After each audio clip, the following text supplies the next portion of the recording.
They said a Tudor wife could lose everything before she even knew it was slipping away. Yet the whispers that destroyed her name often began in the quietest rooms. A single glance could shift a household. A single silence could decide who stayed and who vanished. Nothing was loud, but everything was dangerous. Tonight, you will walk into that silence with her. So, before you feel comfortable, take a moment to like the video and subscribe to the channel. Only if your heart truly wants to. If you do like it, leave a little comment letting me know what time it is where you are. Now, dim the lights. Adjust the pillow to fit your head. Maybe turn on a fan to create a relaxing atmosphere. And let's begin this journey together tonight. If one were to step into the quiet rhythm of a Tudor household, the first thing to notice would not be the voices, but the silence that held everything in place. It was a silence shaped by duty, by lineage, and by the understanding that a woman's value was measured not by what she felt, but by what she upheld. The walls of these homes carried the weight of generations, and every woman who lived within them understood that her presence represented more than herself. Her face, her behavior, her restraint, all of it reflected upon the family that stood behind her. Happiness was a luxury, appearance was a requirement. Respectability pressed on every wife like an unspoken law. No matter what unfolded behind closed doors, the outside world needed to see order. To falter in public, even for a moment, risked shattering the image that anchored an entire lineage. A wife's composure became a kind of armor. She carried it to church, to the marketplace, to celebrations, even to the cold corridors of her own home. To be seen grieving, jealous, or unsettled was to invite curiosity. And curiosity was dangerous in a society that thrived on rumor. The Tudor world did not ask whether a woman was content. It asked whether she held her posture. Marriage itself offered little comfort. It was not a sanctuary built on affection, but a contract connecting two families, their land, and their prospects. Alliances mattered, not emotions. A match was measured by what it secured: more land, stronger ties, a safer future. The wife knew her role from the moment the vows were spoken.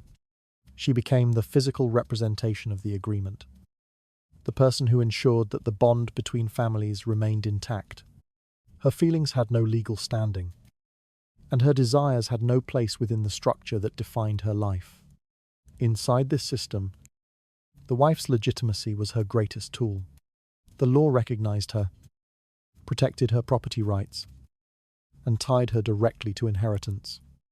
Lineage flowed through her children, not through the women who hovered at the edges of the household. Even when a husband strayed, even when whispers spread through the town, the wife remained the anchor. Her presence was not optional, it was essential. Without her, the family's continuity unraveled. And yet, with this legitimacy came a burden few outsiders truly understood. A wife could not show the strain of her position, even when her home felt unstable. She could not express fear when her husband's attention drifted. She could not reveal disappointment when the promises of marriage fell short. Her silence was not submission, but expectation. The fewer emotions she displayed, the stronger the family appeared. A woman who showed too much heart risked being read as weak, irrational, or unfit to maintain the order entrusted to her. In many homes, this silence took on a physical presence. It moved across the breakfast table, lingered by the hearth, settled in the spaces where husbands and wives passed each other without speaking. Children sensed it long before they understood it. Servants observed it and carried it into their whispered conversations. The household might have been full of people, yet the wife often lived in a kind of emotional solitude, visible to everyone but seen by no one. The expectations reached beyond the house into the community. At church, she sat upright, her body still, her expression calm. In gatherings, She complimented others, never drawing attention to herself. Her clothing signaled propriety. Her words remained measured, even when she felt unease. She learned to keep her hands folded lightly, her voice soft, her manner composed. These gestures were not simple habits, they were defenses. A fracture in her poise could be interpreted as a fracture in her family. The irony, of course, was that the people who admired her composure had no idea what it cost to maintain. A Tudor wife lived under constant judgment. Every small action was weighed and compared.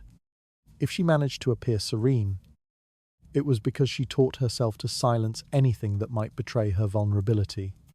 Strength was not expressed through defiance, but through the ability to endure without outward reaction. Behind that endurance was exhaustion, but no one asked about that, and she never volunteered it. From the outside, the order of Tudor life appeared solid and dignified. Families moved through familiar rituals, houses displayed their wealth, men conducted business, while women tended to the home. Yet beneath this surface lay a tension produced by expectations that never softened. The wife, more than anyone, bore the weight of maintaining the illusion. Her feelings could destabilize nothing. Her composure had to steady everything. Even joy was complicated. If her marriage brought comfort, she kept it discreet. If she felt pride in her children, she did not display it with excess.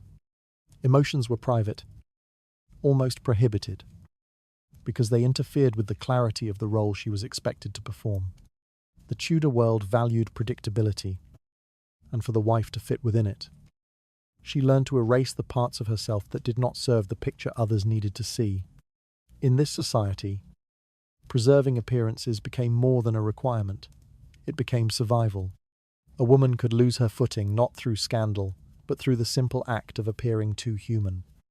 To maintain her place, she had to become a symbol, stable, steady, unquestioned. And within this transformation, something subtle occurred. She learned to separate her inner life from the outer world completely. What she felt belonged only to her. What she presented belonged to everyone else. Yet the silence expected of her did not always weaken her. Sometimes, it gave her space to think, to observe, to wait. Sometimes, it became the ground from which she rebuilt her position. Slowly, and without drawing attention. In a society obsessed with perception, invisibility could become a kind of shield, and a woman who understood this learned to wield her quiet as effectively as any weapon. What remains is the simple truth that she existed inside a system that cared more for appearance than for her heart. That truth stretches into the margins of her daily life, shaping choices no one ever sees. And somewhere within those margins, a different kind of power begins to gather, patient and unnoticed. The authority of a Tudor wife began long before she entered her husband's household. It emerged from laws and customs that bound her to a lineage, not merely a man. Within that structure, her position was recognized as legitimate in ways no mistress could ever claim.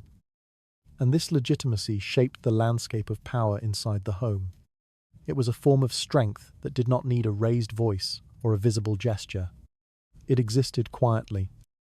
Embedded in the rules, everyone accepted without question. The law drew a clear line between the wife and any other woman connected to the household. A mistress might hold a husband's attention, but she remained a shadow without standing. She could be dismissed, ignored, or replaced with no consequence to the family's name. The wife, however, occupied a place carved out by tradition and protected by the crown's authority. Courts acknowledged her rights. Documents bore her name. In disputes, her position carried weight, even when her emotions carried none.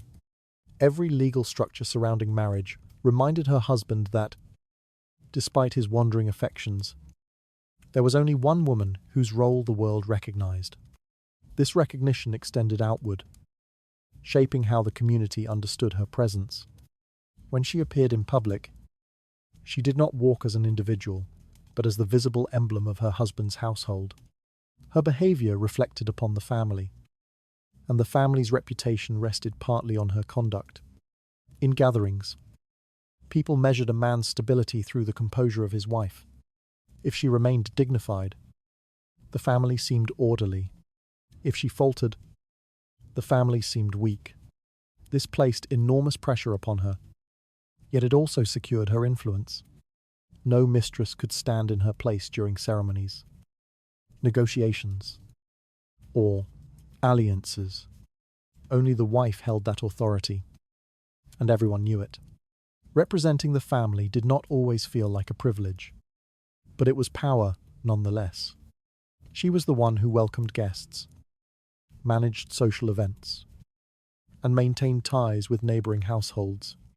These actions, small as they seemed, shaped alliances, eased tensions, and strengthened the family's standing. A mistress might whisper in the dark, but she could not stand at the head of a table or speak on behalf of a lineage. The wife occupied that space by default, and her presence there reinforced her role as the anchor of the household. Property and inheritance further deepened her position. The estates tied to her marriage were not simply part of the home, they were part of her identity. She oversaw land, managed stores, and controlled access to resources that sustained the household. Servants reported to her, tenants deferred to her, even in cases where her husband technically owned the land. The daily functioning of the estate depended on her oversight. People came to her with concerns because they knew she had the authority to resolve them. Her decisions shaped the stability of the home more than many husbands realized or acknowledged. The question of children placed her authority beyond challenge. Lineage flowed through legitimate heirs, and legitimacy could only come from her. A mistress might bear sons, but the law treated those children as peripheral. They did not inherit land, stations, or titles unless the crown intervened, and such intervention was rare. The wife, therefore, held the future of the family in her hands. Every child she carried represented continuity and security. Every child she raised reinforced her unshakable place within the household.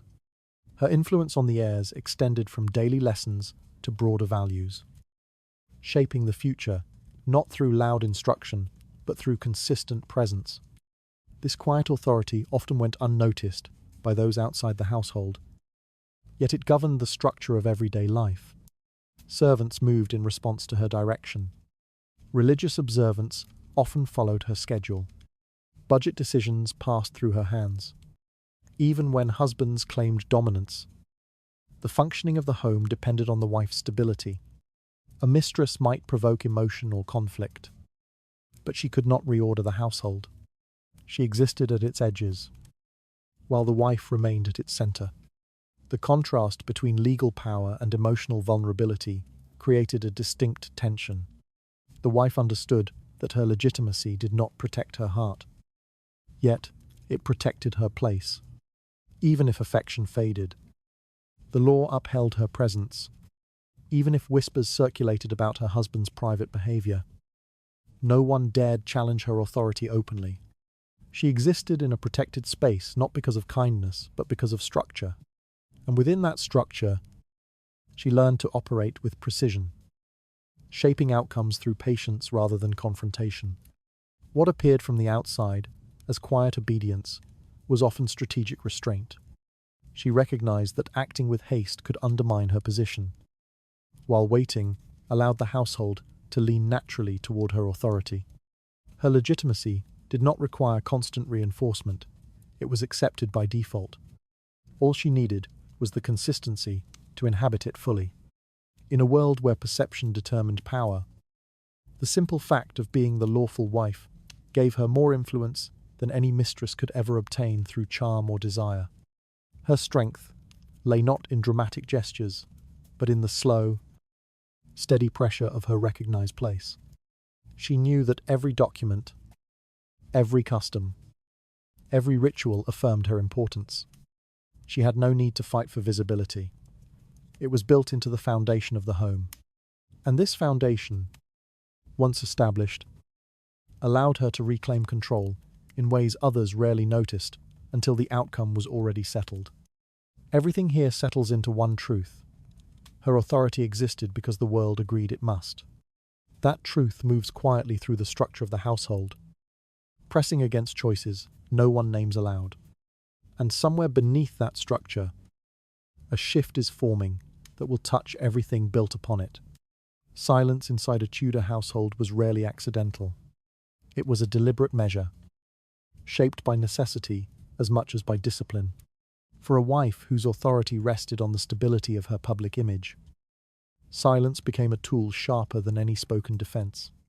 She understood that a single outburst, a single display of raw emotion, could ignite rumors that damaged not only her reputation, but the standing of her entire lineage. Restraint was not weakness, it was protection. And within that restraint, she found a method for navigating a world that demanded composure from her, even when her private life felt fragile. Public judgment weighed heavily on every woman in her position. People watched her closely at church, at gatherings, even on ordinary visits to the market. A tremor in her voice, a stray tear, a hastily spoken word. These small signs could be twisted into stories that travelled far beyond her control. In such an environment, she learned to maintain a calm exterior at all costs. Her face became a practiced mask, capable of holding steady regardless of the turmoil that moved beneath it. It was not indifference, it was survival in a world that punished visible vulnerability. Avoiding public reaction did not mean she avoided emotion. Rather, she learned to carry her feelings quietly, compartmentalizing them with a precision shaped by years of expectation. When confronted with her husband's infidelity, with whispers about a mistress, or with the subtle humiliations that came from being overlooked, she did not cry out or demand an audience. She held herself inward, allowing the storm to pass without giving observers anything they could latch onto. The silence she kept was intentional. It created uncertainty for those who tried to interpret her thoughts and denied them the satisfaction of witnessing her pain. Her calmness in public spaces strengthened her authority in ways more visible than reactions ever could. Servants trusted a steady hand. Relatives respected composure. The community admired a woman who carried herself with unwavering poise. Even her husband, for all his wandering attention, relied on the predictability of her demeanor. By refusing to react impulsively, she maintained control over how others perceived her. And in a society obsessed with perception, that control was invaluable. Silence also afforded her time, or time to observe, time to understand, time to calculate. She watched how the household shifted, how loyalties formed, how rumors travelled. She learned which servants whispered the loudest and which ones carried secrets with uncomfortable enthusiasm. She recognized the subtle signs of distance in her husband's behavior long before anyone else noticed. All of this information was gathered quietly in her mind, forming the foundation for decisions she would make later. Speaking too soon would have scattered these insights. Staying silent allowed them to settle. A mistress, by contrast, often depended on visible emotion to gain influence, leaning on passion or urgency to secure her place. But such displays could not compete with the wife's deliberate restraint. When conflict emerged, the wife's composure made the mistress appear unstable or manipulative in comparison. The household leaned naturally toward the person who remained steady. Silence became a subtle assertion of dominance, a reminder that the lawful wife did not need to fight loudly for what the world already recognized as hers. Inside the home, silence could feel heavy, but it also created structure. Meals continued, rituals proceeded, and daily routines unfolded without disruption. The wife's calm presence anchored everyone to familiar patterns, even when tensions simmered beneath the surface. Children, especially, drew reassurance from her steadiness. They watched her closely, learning from the quiet way she managed disappointment and uncertainty. Her silence was not empty, it was instructive. This strategy extended into her interactions with extended family. When confronted with criticism or unsolicited advice, she answered with measured words or none at all. Her restraint demonstrated maturity, suggesting a deeper understanding of her role than those who sought to provoke her. Over time, this quiet steadiness shaped the narrative about her character. She became the composed one, the dignified one, the woman who endures without complaint. Such labels, once established, reinforced her position within the social hierarchy. Controlling her emotions did not mean suppressing them entirely. It meant deciding when and where they could surface without consequence. She might allow herself to cry only in the privacy of her chamber. After the candles were extinguished, she might confide in a single trusted friend or write her fears into letters she would never send. But she never allowed these emotions to spill into spaces where others could observe them. By maintaining this boundary, she protected herself from scrutiny and ensured that her authority remained intact. In this way, silence became a slow, steady force, one that shaped the household more effectively than arguments or dramatic confrontations could. It denied opponents leverage, preserved dignity, and created an environment where her presence carried quiet weight. Over time, people learned to interpret her silence not as absence but as control. And in that interpretation, she gained even more influence than she might have through louder, more visible means. What lingers after everything is a calm that holds the room in place. Even when emotions pull beneath the surface, that calm settles into corners others overlook, stretching quietly into spaces where choices are made without words. Somewhere inside that quiet reach, a shift begins to form in ways no one has fully understood yet. Silence inside a Tudor household often carried more weight than any spoken accusation. When a wife chose not to cry, not to protest, not to confront, the absence of reaction created a space that others could not easily interpret. That space unsettled people. It was steady, controlled, and impossible to read. In a world where emotion was quickly judged, and gossip moved faster than truth, silence became a kind of shield that protected her from being misunderstood. And at the same time, a quiet instrument that shifted power without drawing attention. Those around her noticed her restraint even if they did not speak of it. Servants paused when passing her, unsure whether her calm meant acceptance or something far more deliberate. Relatives observed her at gatherings, searching her face for signs of distress that never appeared. Her husband, accustomed to emotional responses, often found himself unprepared for the stillness she maintained. Without confrontation, without tears, he no longer controlled the rhythm of their exchanges. Her silence forced him to face the consequences of his actions without the distraction of conflict. The absence of outward reaction created its own pressure. People expected women to respond visibly to betrayal or disrespect. They expected raised voices, trembling hands, or a collapse under emotional weight. When none of that happened, the narrative around her shifted. Instead of appearing wounded, she appeared composed. Instead of seeming powerless, she seemed self-contained. The very reactions that were intended to diminish her, rumors, infidelity, and emotional distance, lost their force when she refused to engage with them publicly. This refusal was not indifferent. It was a strategy. A wife who remained silent did not give fuel to gossip. No one could claim she had caused a scene. No one could twist her words into evidence of hysteria or instability. By saying nothing, she closed off avenues of judgment. People were left with only what they saw. A woman who carried herself with dignity, even when her private world felt strained. In a society that valued appearance above truth, this controlled exterior became a powerful advantage. Her silence also created a contrast that exposed the misconduct of others. When she did not shout or demand answers, the husband's discomfort became more visible. He could not hide behind claims of provocation. The mistress, too, felt the weight of this quiet presence. Any attempt to provoke or unsettle the wife appeared childish when met with complete composure. The more the wife remained still, the more unstable others seemed beside her, through silence alone.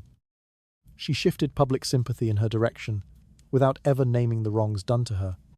Inside the household, this shift became even clearer. Servants adjusted their behavior, sensing where stability truly resided. They moved carefully around the wife, observing her calm as a sign of authority. Her lack of reaction made the household gravitate toward her as the dependable center around which routines continued. Even if her husband tried to assert influence, the wife's consistency steadied the home in ways that his impulses could not. Silence, in this sense, was not retreat, it was quiet command. Her children, too, learned from her restraint. They saw a mother who did not allow chaos to alter her presence. Her calm became their anchor, and her refusal to react emotionally taught them the strength of patience and observation. In moments when tensions rose, they turned to her, understanding instinctively that stability lived in her hands, not in the shifting tempers of their father. Her silence, then, shaped the next generation's understanding of authority. What made this silence so powerful was not its emptiness but the intent behind it. She used it to protect herself from scrutiny, to maintain control over her image, and to prevent others from exploiting her vulnerability. She used it to observe the changing landscape of her home, allowing the actions of others to reveal themselves clearly without interference. And in doing so, she positioned herself as the moral center of the household, the one person who did not act out of impulse or desire, but out of discipline. This quiet strength often went unnoticed by those who believed power required spectacle. Yet the wife understood that the most effective shifts in influence happened slowly, without noise, without attention. Silence made space for consequences to unfold naturally, and she allowed that process to work in her favor.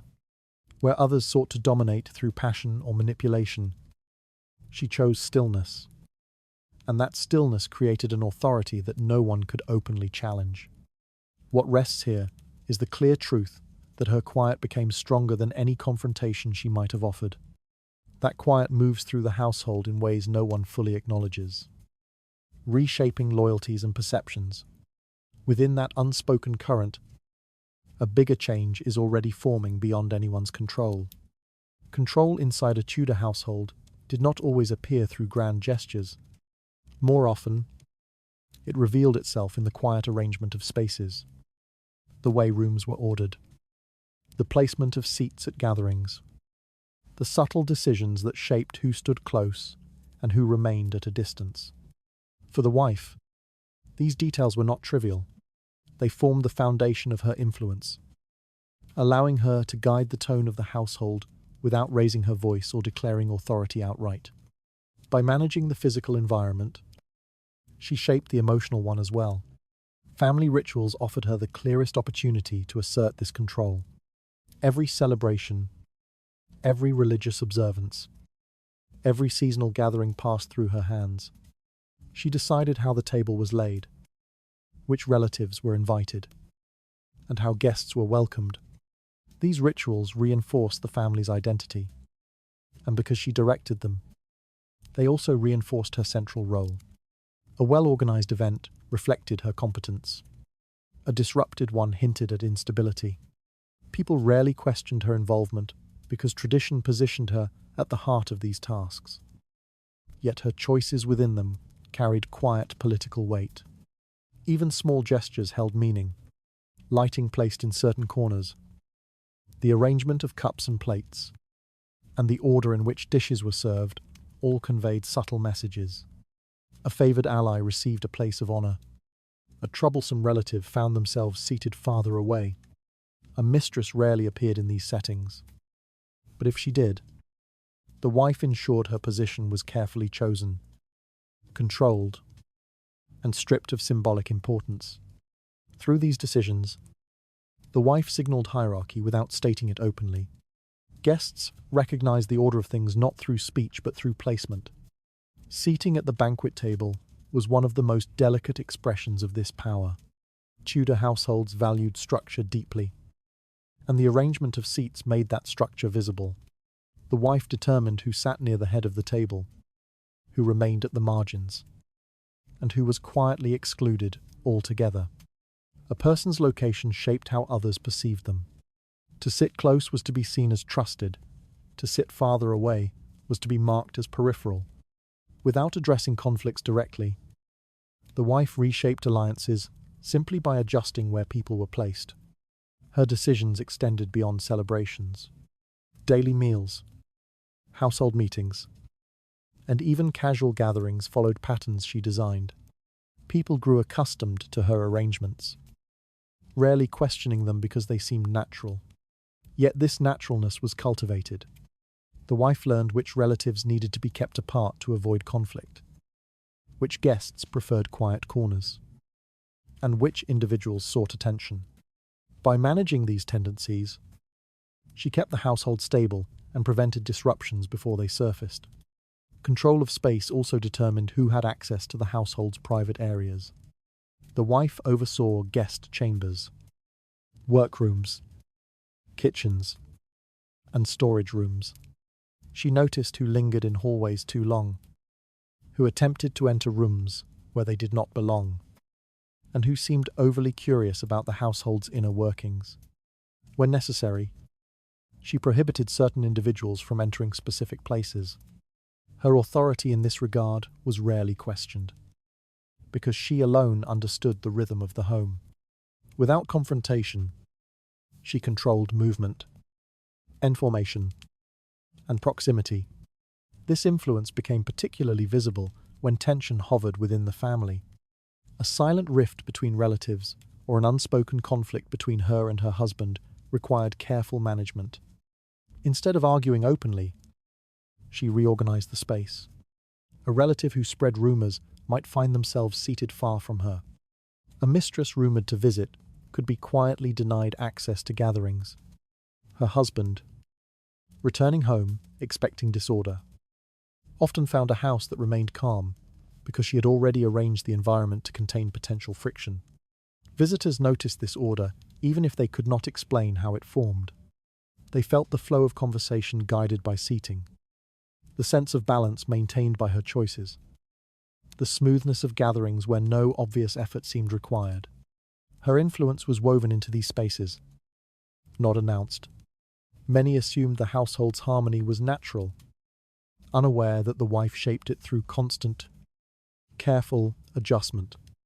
In this control of space, she found a way to assert herself without defiance. She did not need to argue for authority. She demonstrated it by ensuring that every room reflected her decisions. People respected what felt stable, and because she created that stability, they deferred to her without questioning her role.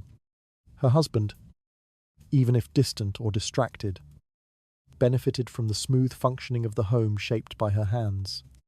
What seemed like simple domestic management was, in truth, a strategic recalibration of influence. Chairs, doorways, and rituals became tools. Movement through the house became a kind of quiet choreography she directed. Those who watched closely understood that the household responded to her presence, not through fear, but through the recognition that she held everything together. What remains clear is that her authority settled into the structure of the home long before anyone noticed its presence. That structure continued to shift under her guidance, shaping how people moved, spoke, and aligned themselves within its walls. In the quiet flow of those arranged spaces, a deeper adjustment was beginning to take form beyond the reach of spoken words. Within a Tudor household, information moved long before emotions did. Servants carried news from room to room, from the market to the kitchen, from whispered conversations to the quiet corners where no one thought to look. In such an environment, the wife understood that her influence depended not only on how she behaved, but on what she knew, and what others believed she knew. Managing the household staff became less about ensuring tasks were done and more about shaping the flow of knowledge that defined the private life of the home. Loyalty among servants was never guaranteed, but it could be cultivated. A wife who treated her staff with measured firmness, quiet consistency, and a sense of fairness often found that loyalty grew naturally. Servants responded not to fear, but to stability. And she provided that stability even when the household itself felt uncertain. They learned that she valued discretion, that she did not punish for small mistakes, and that she rewarded reliability with trust. Over time, the staff gravitated toward her as the figure who maintained order, creating a silent network of eyes and ears that gathered information without being asked. Through this network, the wife gained early warnings of tensions before they reached her publicly. A servant overheard the husband's impatient tone. Another noticed unfamiliar footprints near the property late at night. A third sensed an unusual excitement in the kitchen when rumors drifted in from town. Pieces of information arrived in fragments, often insignificant by themselves. But together, they formed a picture of shifting relationships within and around the home. The wife learned to interpret these fragments carefully, sorting them in her mind long before others realized anything was happening. Her control over information extended to filtering what left the household as well. Gossip was a currency in Tudor society, and servants were often the ones who circulated it. The wife understood that preventing a rumor was easier than stopping one. She made a point of addressing staff directly when necessary, never with raised voices, but with quiet clarity. A single conversation in the hallway, a calm reminder in the kitchen, or a brief meeting after evening prayers could halt the spread of dangerous whispers. Servants, aware of her discerning gaze, learned that their words carried weight and that carelessness could unsettle the fragile balance of the home. At times, she allowed certain information to slip through intentionally. Not all truths were meant to be hidden. Some served as warnings, others as shields. A subtle comment about household expectations could travel outward, shaping how relatives or neighbors perceived the family. Even silence itself could be interpreted as a message if the right people observed it. The wife used this understanding to guide the narrative that surrounded her. While she rarely spoke openly about her concerns, her servants often communicated her intentions through their behavior and their conversations with others. The most valuable aspect of this system was the privacy it granted her. With reliable servants watching the household's movements, she could navigate her role with greater certainty. She knew who visited in her absence, who lingered too long in corridors, who seemed to carry unspoken questions. Information became her quiet defense, allowing her to anticipate conflicts rather than react to them. In a world where perception shaped reality, this awareness was a form of protection more effective than confrontation. Over time, the household settled into a pattern in which the wife's influence touched every corner without being openly declared. Servants greeted her with a respect that bordered on reverence, not because she demanded it, but because her steadiness defined the rhythm of their work. She understood their habits, their hesitations, their loyalties. They, in turn, recognized her as the one person who truly kept the house intact, especially when external pressures threatened its stability. In this silent partnership, information became a kind of currency. She collected it, interpreted it, and used it to maintain balance. The husband might occupy the higher social position, but the wife controlled the quieter, more intimate realm of knowledge. Through this realm, she shaped the household's atmosphere, protected her children, and strengthened her own position without ever stepping into open conflict. What settles here is the simple truth that her influence grew through the knowledge others carried toward her. That knowledge flowed through the house, shifting direction under her steady presence until it formed a structure only she could navigate. Within the quiet workings of that structure, a deeper authority was beginning to take hold beyond the reach of open discussion. A Tudor wife understood that her public image was not merely an extension of her private life, It was a protective shield that shaped how others perceived her authority. In a society where appearances carried the weight of truth, she cultivated a moral presence that seemed unshakable. This image did not erase her struggles or fears, but it ensured that those struggles remained hidden beneath a surface of composure. By embodying dignity consistently, she strengthened a kind of social armor that no mistress, no rumor, and no conflict could easily penetrate. Her role as a mother was central to this image. She demonstrated devotion not through sentimental displays, but through the steady routines that defined daily life. People saw her guiding her children through lessons, maintaining their discipline, and ensuring their spiritual instruction. These actions signaled responsibility and virtue. Even when the home felt strained, she preserved the image of a stable maternal figure. Observers rarely considered how much effort this demanded. They only saw the polished outside, and because they saw consistency, they assumed strength. Religious participation reinforced this perception further. Tudor society expected wives to uphold the family's spiritual identity, and she embraced this expectation with deliberate precision. Her presence at church was unwavering. She arrived with her children beside her, her posture straight, her expression calm. She recited prayers with quiet clarity, not seeking attention, but inevitably drawing it because of her steadiness. The congregation saw a woman devoted to faith, and that devotion made her nearly untouchable in matters of reputation. A husband might stray, and servants might talk, but a wife rooted in religious life appeared morally invincible. Her involvement in community charity also contributed to this carefully built identity, whether she visited sick neighbours, contributed to parish needs, or offered assistance to the poor. She understood that these gestures created a narrative about her character. People repeated stories of her kindness, her generosity, her reliability. These stories travelled beyond the immediate community, forming a collective impression that strengthened her influence.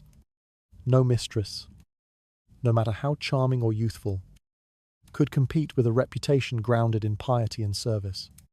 Beyond specific actions, her overall demeanour shaped how she was perceived. She maintained a composed posture in public spaces, even when distress threatened to surface. Her voice remained steady, her gestures calm. She did not react impulsively to provocation. This restraint suggested maturity and wisdom, qualities that Tudor society valued deeply in a wife. Others looked to her as a model of proper conduct, and this admiration elevated her status without any need for confrontation. This cultivated serenity allowed her to move through social gatherings with quiet authority. People noticed her grace at meals, her attentiveness during conversations, and her ability to navigate interactions without appearing overwhelmed. These behaviors carried subtle power. The more composed she appeared, the more others deferred to her.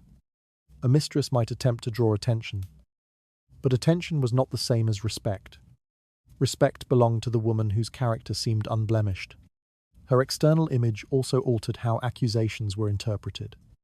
When rumors touched her household, people instinctively sided with the wife whose public life had demonstrated nothing but propriety. Her silence was not seen as ignorance, but as dignity. Her calmness was not read as weakness, but as confidence.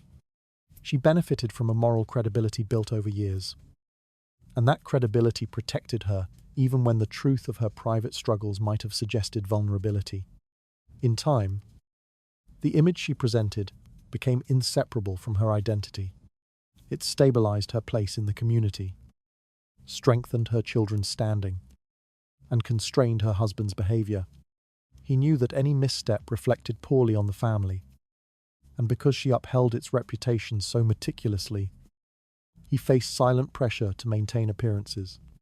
Her moral influence, though unspoken, reached far beyond the walls of the household. Yet, building and sustaining this image was not effortless. It required constant vigilance, patience, and a clear understanding of how society judged women. She knew that a single moment of public emotion could undo years of careful presentation, and so she continued with disciplined restraint, using her moral standing as a quiet force that shaped how the world responded to her. What remains evident is that her outward virtue became a shield stronger than any spoken defense. That virtue carried through every public moment, settling deeply into how others understood her presence. Through that settled impression, a quieter form of influence was beginning to extend far beyond the limits of reputation alone. The social world of Tudor England watched everything, even when it pretended not to. A wife who carried herself with steadiness and restraint became a figure people instinctively defended, often without realizing that they were participating in her quiet strategy. Her reputation, built carefully over years of measured behavior and moral consistency, created a barrier that few dared to challenge.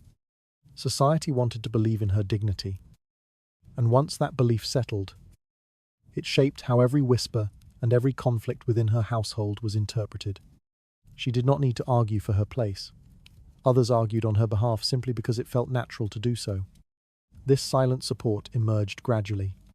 Neighbors, relatives, and even casual acquaintances saw her as a woman who fulfilled her duties without complaint. Her calm presence at church, her steady guidance of her children, her polite exchanges in the market. Each small interaction confirmed the impression that she was the rightful moral center of the household.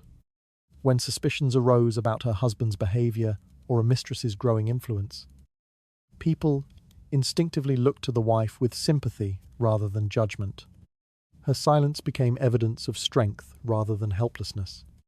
The mistress experienced the opposite, without legal standing, without a role sanctioned by custom. She floated around the edges of social acceptance. People tolerated her existence, but rarely embraced it, no matter how captivating she seemed in private. Her position remained precarious. A single misstep, a poorly timed appearance, or an overheard remark could shift the crowd against her. Even those who pitied her or enjoyed the thrill of gossip knew she had no rightful place in the household's public face. In the eyes of society, she existed as an interruption, something that unsettled the established order rather than strengthened it. As the wife maintained her composure, this contrast grew sharper. Her silence made the mistress appear impulsive. Her steadiness made the mistress look unanchored. People viewed the mistress's attempts to gain influence as inappropriate, even desperate, because they clashed with the image of a dignified wife who asked for nothing more than the respect her position already promised. The more the wife remained calm, the more isolated the mistress became. She could not compete against a woman whom society had already decided was worthy of protection. None of this required direct action from the wife. She did not confront the mistress. She did not plead with her husband. She did not protest publicly or seek alliances openly. Instead, she allowed her established reputation to do the work for her. It shaped conversations long before she entered a room. It guided judgments before she spoke a single word. People defended her because her silence left space for them to imagine her suffering. And in imagining it, they felt compelled to take her side. This collective sympathy had real consequences. Servants became more careful with their speech. Relatives monitored the husband's behavior more closely. Community members avoided giving the mistress legitimacy by inviting her to gatherings or acknowledging her position. Even the husband felt the shift, sensing disapproval in subtle glances during church or polite restraint during meals with extended family. Without confrontation, the wife's influence widened simply because society preferred the order she represented. In this atmosphere, the mistress found herself increasingly pushed to the margins. She might still have access to the husband, but she lacked access to respect. Her presence raised questions rather than answered them. The wife, meanwhile, gained a quiet, expanding power. Every person who chose to stand with her, whether intentionally or through habit, reinforced her central position. She became the emotional and moral anchor of the household. even when she said nothing to claim that role. Her silence, once seen as passive, revealed itself to be a deliberate strategy shaped by the expectations of her world. She understood that the less she said, the more others said for her, and in a society where judgment was swift and reputation fragile, having the collective voice of the community on her side mattered far more than any spoken defense she could offer. What becomes clear is that her silence allowed the world around her to secure her place more firmly than confrontation ever could. That world continued to lean toward her, shaping loyalties and isolating those who threatened her stability. From that shifting support, a new balance was beginning to settle into the household. Quiet, but unmistakable. Time inside a Tudor household was not measured only by the turning of seasons or the ringing of church bells. For the wife, it was a force she learned to use with deliberate patience. She understood that affection could fade, desires could shift, and the rush of new infatuations often weakened under the weight of daily life. Instead of challenging these changes directly, she allowed time to work quietly in her favor. It offered her something no confrontation could: the slow unraveling of impulses that once seemed threatening. A husband's fascination, especially when directed toward a mistress, rarely held the strength people imagined. What began with urgency often softened into routine, then into inconvenience. The wife learned to wait through this process, watching the arc of his attention with a calm that concealed her calculations. She did not plead, accuse, or demand. She simply endured, knowing that the intensity of his distraction would diminish as time moved forward. The less she reacted, the quicker his excitement dulled, for there was no resistance to energize it. Patience became her quiet discipline. She recognized that the mistress's appeal depended on novelty. New attention flared bright, but could not sustain itself. Everyday responsibilities, social obligations, and the logistics of maintaining a household eventually pulled her husband back toward the wife, who anchored his public life. The mistress occupied the margins, the wife occupied the structure. Time made this difference more visible than words ever could. While she waited, the wife continued her routines with deliberate steadiness. She managed the estate, supervised the children, maintained her public image, and preserved the household's rhythm. Her consistency created a contrast that time amplified. The mistress, often driven by emotion or impatience, found herself struggling to maintain influence as her novelty faded. The wife, rooted in patience, he watched the imbalance shift gradually, but predictably. This waiting was not passive. It required restraint, awareness, and the ability to hold her ground without revealing uncertainty. She measured each day not by what she felt, but by what might unfold. She understood that acting too soon, confronting her husband, questioning his loyalty, or seeking public support, could fracture the stability she had built. But by withholding reaction, she allowed circumstances to expose themselves. Time revealed flaws in the mistress's position, inconsistencies in her husband's behavior, and sympathies within the community that leaned increasingly toward the wife. She also used time to observe patterns. She learned when her husband's mood shifted, when his frustrations surfaced, and when his emotional energy waned. She waited for the moments when disappointment replaced excitement, when guilt replaced carelessness, when silence weighed more heavily on him than on her. These were the moments when her presence regained significance without her having taken any visible action. As the days stretched into weeks, her endurance gained its own quiet authority. Those around her, one's servants, relatives, neighbors, I noticed her steadiness while watching the husband's enthusiasm fade. They saw a woman who did not lose composure, who did not allow jealousy to cloud her judgment, who remained the stable core of the household even when her marriage felt unsteady. This strengthened their respect for her and further isolated the mistress, whose presence began to seem disruptive rather than enchanting. Time also shaped the emotional landscape of the home. Children continued to turn to their mother. Relatives maintained their loyalty to her. The household's routines formed around her habits.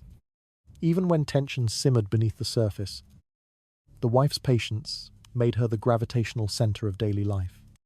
Slowly, the husband felt this pull as well. His responsibilities and social expectations brought him back toward the wife, who had remained constant while everything else shifted around him. What appeared from the outside as endurance often felt, on the inside, like a quiet reclaiming of ground. By not acting impulsively, the wife preserved her position until time eroded the forces that threatened it. Her silence did not weaken her. It strengthened the inevitability of her return to prominence. She understood that some victories did not require motion. They required waiting for others to lose momentum.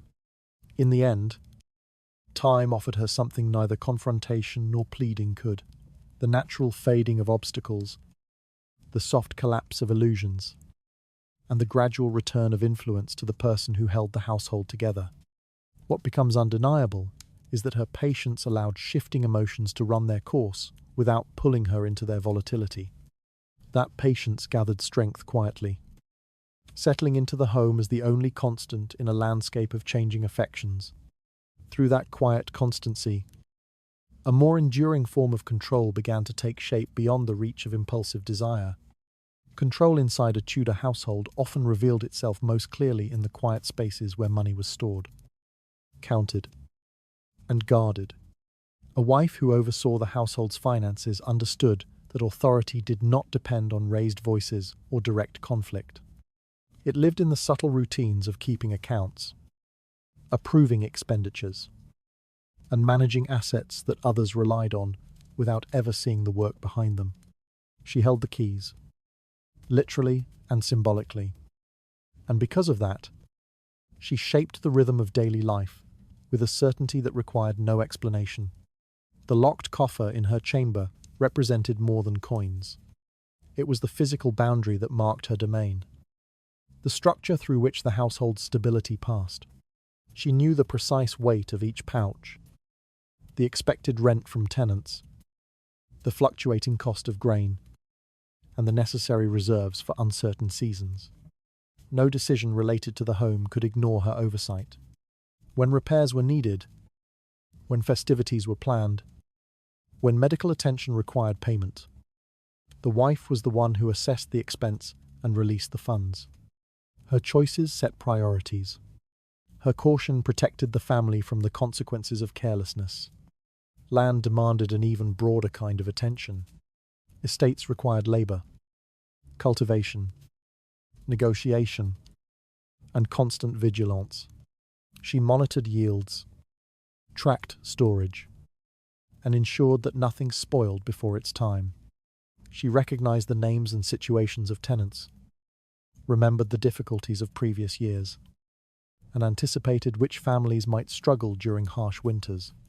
Through these observations, she maintained not only the estate's productivity, but also the household's reputation as a stable and dependable presence in the community. Her influence extended into fields, barns, and storerooms, places her husband rarely visited with the same consistency. Managing labor within the household was likewise a form of governance. She assigned tasks, evaluated performance, and observed shifts in temperament among the servants. She understood when someone's loyalty wavered, or when someone needed reassurance to continue serving well. Her steadiness shaped the environment the workers inhabited. They saw her as the force that ensured fairness, maintained order, and addressed issues without theatrics. Their respect did not depend on affection, but on the predictable structure she embodied. In a world shaped by hierarchy, her reliability gave them a sense of direction. Her ability to allocate resources meant she could redirect the household's future without speaking a single declarative claim. When she funded certain projects, withheld support from others, or increased provisions where she saw a necessity, she influenced the household's internal balance. A visiting relative seeking assistance received what she decided to offer, A servant requesting additional supplies depended entirely on her approval.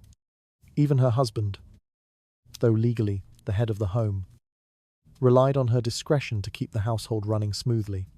Through these measured decisions, she built a foundation of authority stronger than any verbal assertion. This control also allowed her to manage the consequences of her husband's impulsive choices. If he spent lavishly on appearances or indulged in expensive distractions, she adjusted her own budgets to compensate. When he forgot obligations, she quietly addressed them. Her diligence filled the gaps he created. And gradually, those around her learned that the household's endurance depended on her steady oversight. A mistress might command his attention for a moment, but she could never command the structures that kept the family secure. She had no legal right to the coffer, no authority over land, no responsibility for wages. Her influence was emotional. The wife's influence was structural. Through this structure, the wife protected herself and her children. She ensured that resources were preserved, debts were managed, and future needs were anticipated. She strengthened ties with tradespeople and tenants who trusted her judgment. She established reserves for times of scarcity. She maintained order when the household risked sliding toward instability. Every account she balanced, and every decision she approved, reinforced the permanence of her position. Her husband might shift in loyalty. The household could not shift without her. What made her financial power so effective was its invisibility to those who looked only at outward displays. She did not announce the corrections she made or the precautions she took. She simply maintained the home with a discipline that left no space for chaos. By holding the keys and managing the assets, she ensured that the structure of the household and the authority embedded in it remained firmly in her hands. What becomes unmistakable is how her quiet management of money and land formed the spine of the household's survival. That careful stewardship settled into every room and every decision, creating a stability no one else could replicate. Through that stability, a deeper authority was beginning to extend far beyond the reach of shifting emotions or temporary affections. Strength inside a Tudor household rarely existed in isolation. A wife who understood the nature of her position recognized that power did not depend solely on her relationship with her husband, but on the web of connections that surrounded them both. Creating alliances within the family, both his and hers, allowed her to stabilize her place, shape perceptions, and ensure that her voice carried weight even when she remained silent. These alliances did not form overnight. They were woven slowly, through steady presence, careful observation, and interactions that seemed ordinary but carried deep significance. Her connection with her husband's family often began with respect. She learned their histories, their loyalties, their grievances, and their hopes for the household's future. She treated elders with discretion, listened more than she spoke, and allowed them to see her as dependable. Unlike fleeting affections or sudden tensions, her consistency created comfort.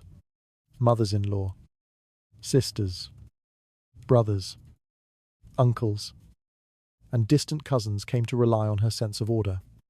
When decisions needed clarity, she provided it through measured suggestions rather than demands. Her influence grew by appearing natural, rooted not in force but in reliability.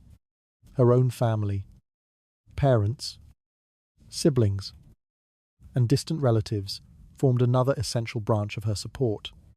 Maintaining ties with them was not simply sentimental. It strengthened her identity beyond the marriage and affirmed her social value. Letters, seasonal visits, exchanges of goods, and shared responsibilities kept these bonds active. Her relatives could offer advice, protection, and reputation. Their stability, even their mere existence, gave her leverage when the household faced difficulty. Should conflicts arise within her marriage, her family's presence reminded her husband that she did not stand alone. The deeper her roots extended into both families, the more she could navigate moments of uncertainty without appearing isolated. A wife with strong familial alliances rarely faced criticism without someone stepping forward to interpret events in her favor. When rumors circulated, her allies countered them. When decisions needed approval, her allies supported them. When her position seemed threatened, the social weight behind her steadied the ground beneath her. Power in Tudor society was rarely loud. It often depended on who stood nearby, quietly reinforcing a woman's legitimacy. Her influence grew further through the subtle way she maintained relationships. At gatherings, she observed gestures and silences.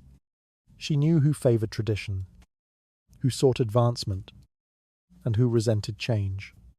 She learned to offer comfort when grief struck, generosity when hardship arrived, and acknowledgement when someone felt overlooked. None of these actions appeared strategic, yet each one strengthened her place in the family's collective memory. People remembered kindness, especially when it came from someone who asked nothing in return. Within larger kinship circles, she shaped alliances through small acts that had lasting effects. She hosted family dinners, ensured that celebrations reflected shared values, and mediated disputes with tact. She made sure that no relative felt excluded, regardless of their standing. Her presence in these events reinforced the idea that she understood the household as something bigger than herself. Those who saw her care for the family grew protective of her.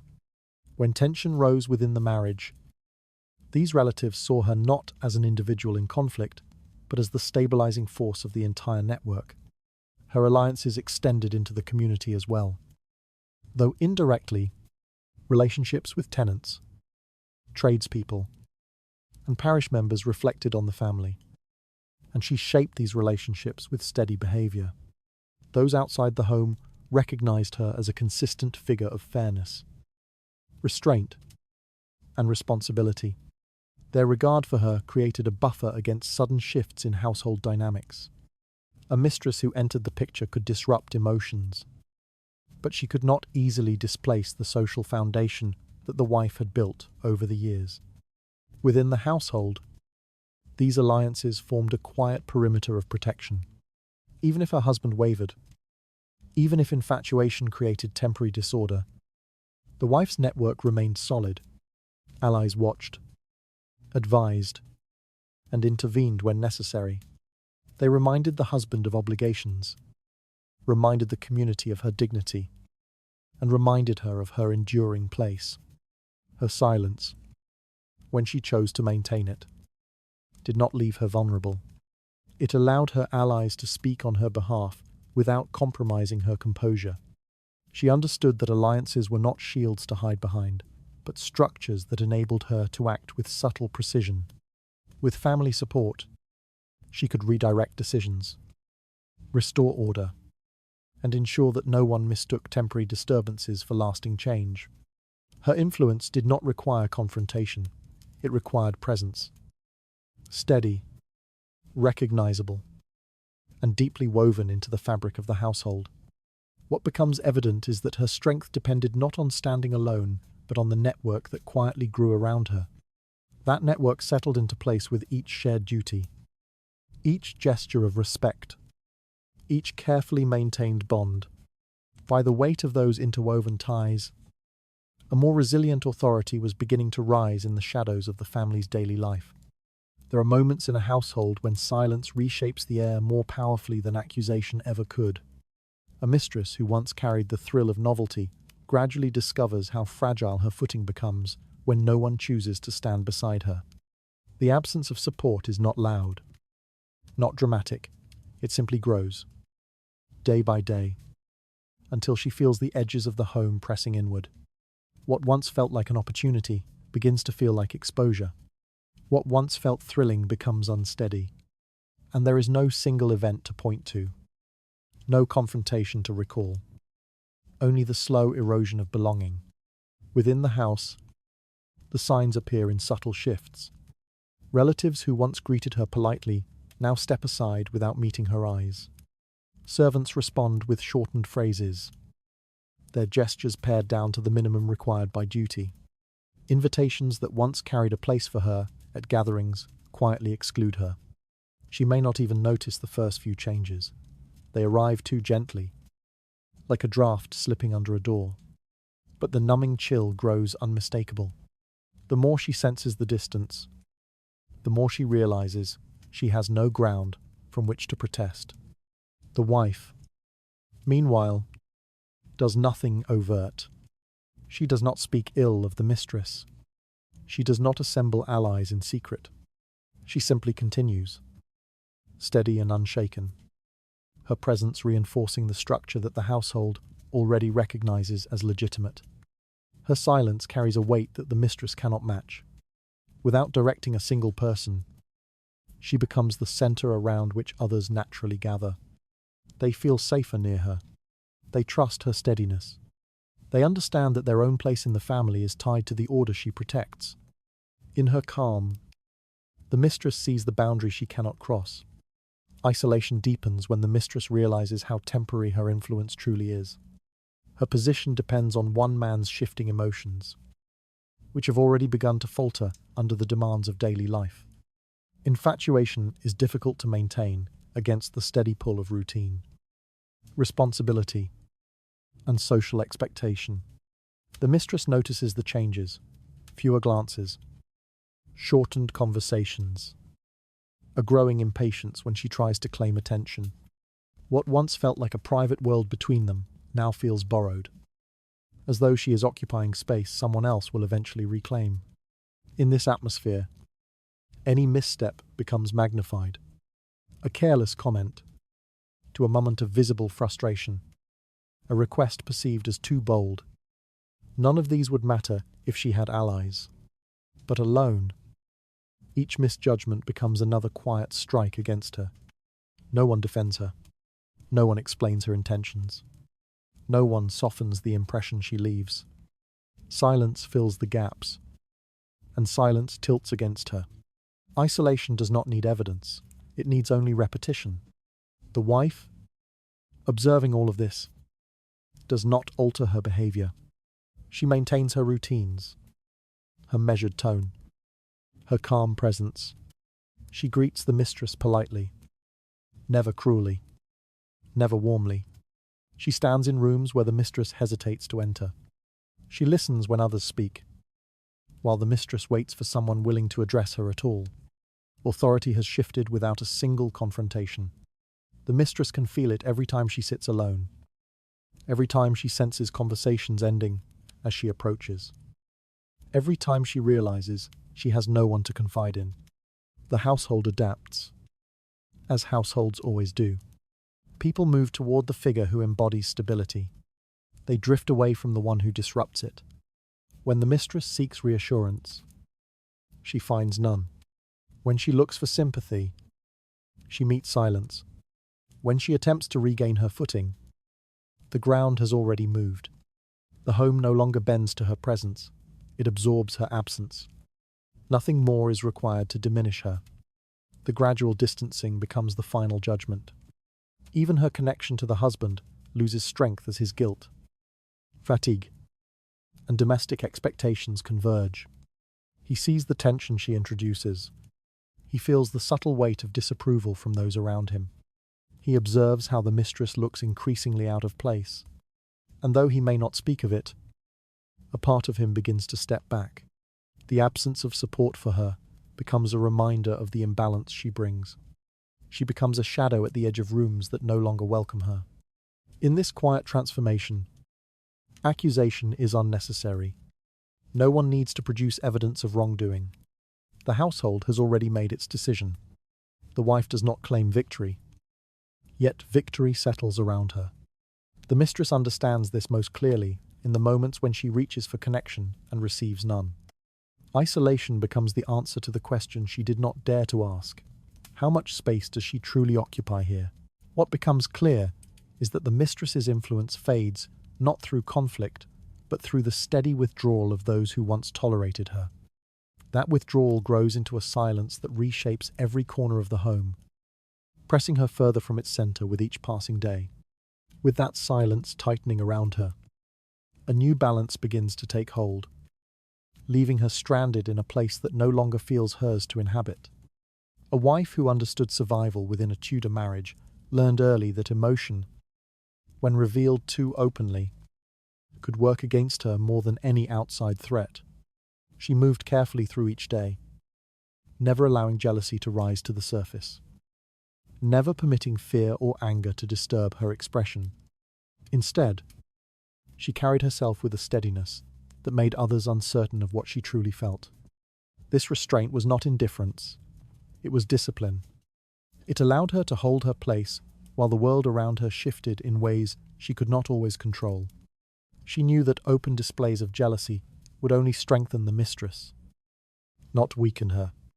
A raised voice, a trembling accusation, or a tear in front of the household would become a story repeated behind closed doors. Servants would whisper, relatives would judge, her husband would retreat. Already uneasy with the burden of guilt he did not want to acknowledge. So she held her composure. Each time she sensed betrayal, she let the feeling settle inside her rather than spill outward. Silence gave her dignity, where anger would have given her vulnerability. In moments when she walked into a room and sensed her husband pulling away, she did not cling or question. She remained calm, addressing the household's concerns with the same quiet confidence as before. Her steadiness made his inconsistency stand out more sharply. When he felt the weight of her composure, he also felt the contrast between her enduring restraint and his own drifting attention. This unspoken comparison became a thread of discomfort that tugged at him. Gently but persistently, her outward stability reached beyond her marriage. Those within the household watched her carefully. How she greeted servants, how she tended to responsibilities, how she moved through moments when others expected agitation. They found reassurance in her quiet control. Even those who doubted her strength came to rely on the stillness she carried. It reminded them that the house did not shake because she refused to shake. Her emotional discipline became a form of leadership, one that needed no announcement to be effective. Meanwhile, the husband confronted a growing awareness of distance. She did not withdraw in anger, she simply adjusted the boundaries between them. Conversations became shorter, movements more deliberate. She offered no accusations that he could counter and no tears he could comfort. Instead, she gave him space, an emptiness that forced him to notice his own actions. Without speaking a single grievance, she created an atmosphere in which he had to confront the consequences of his choices.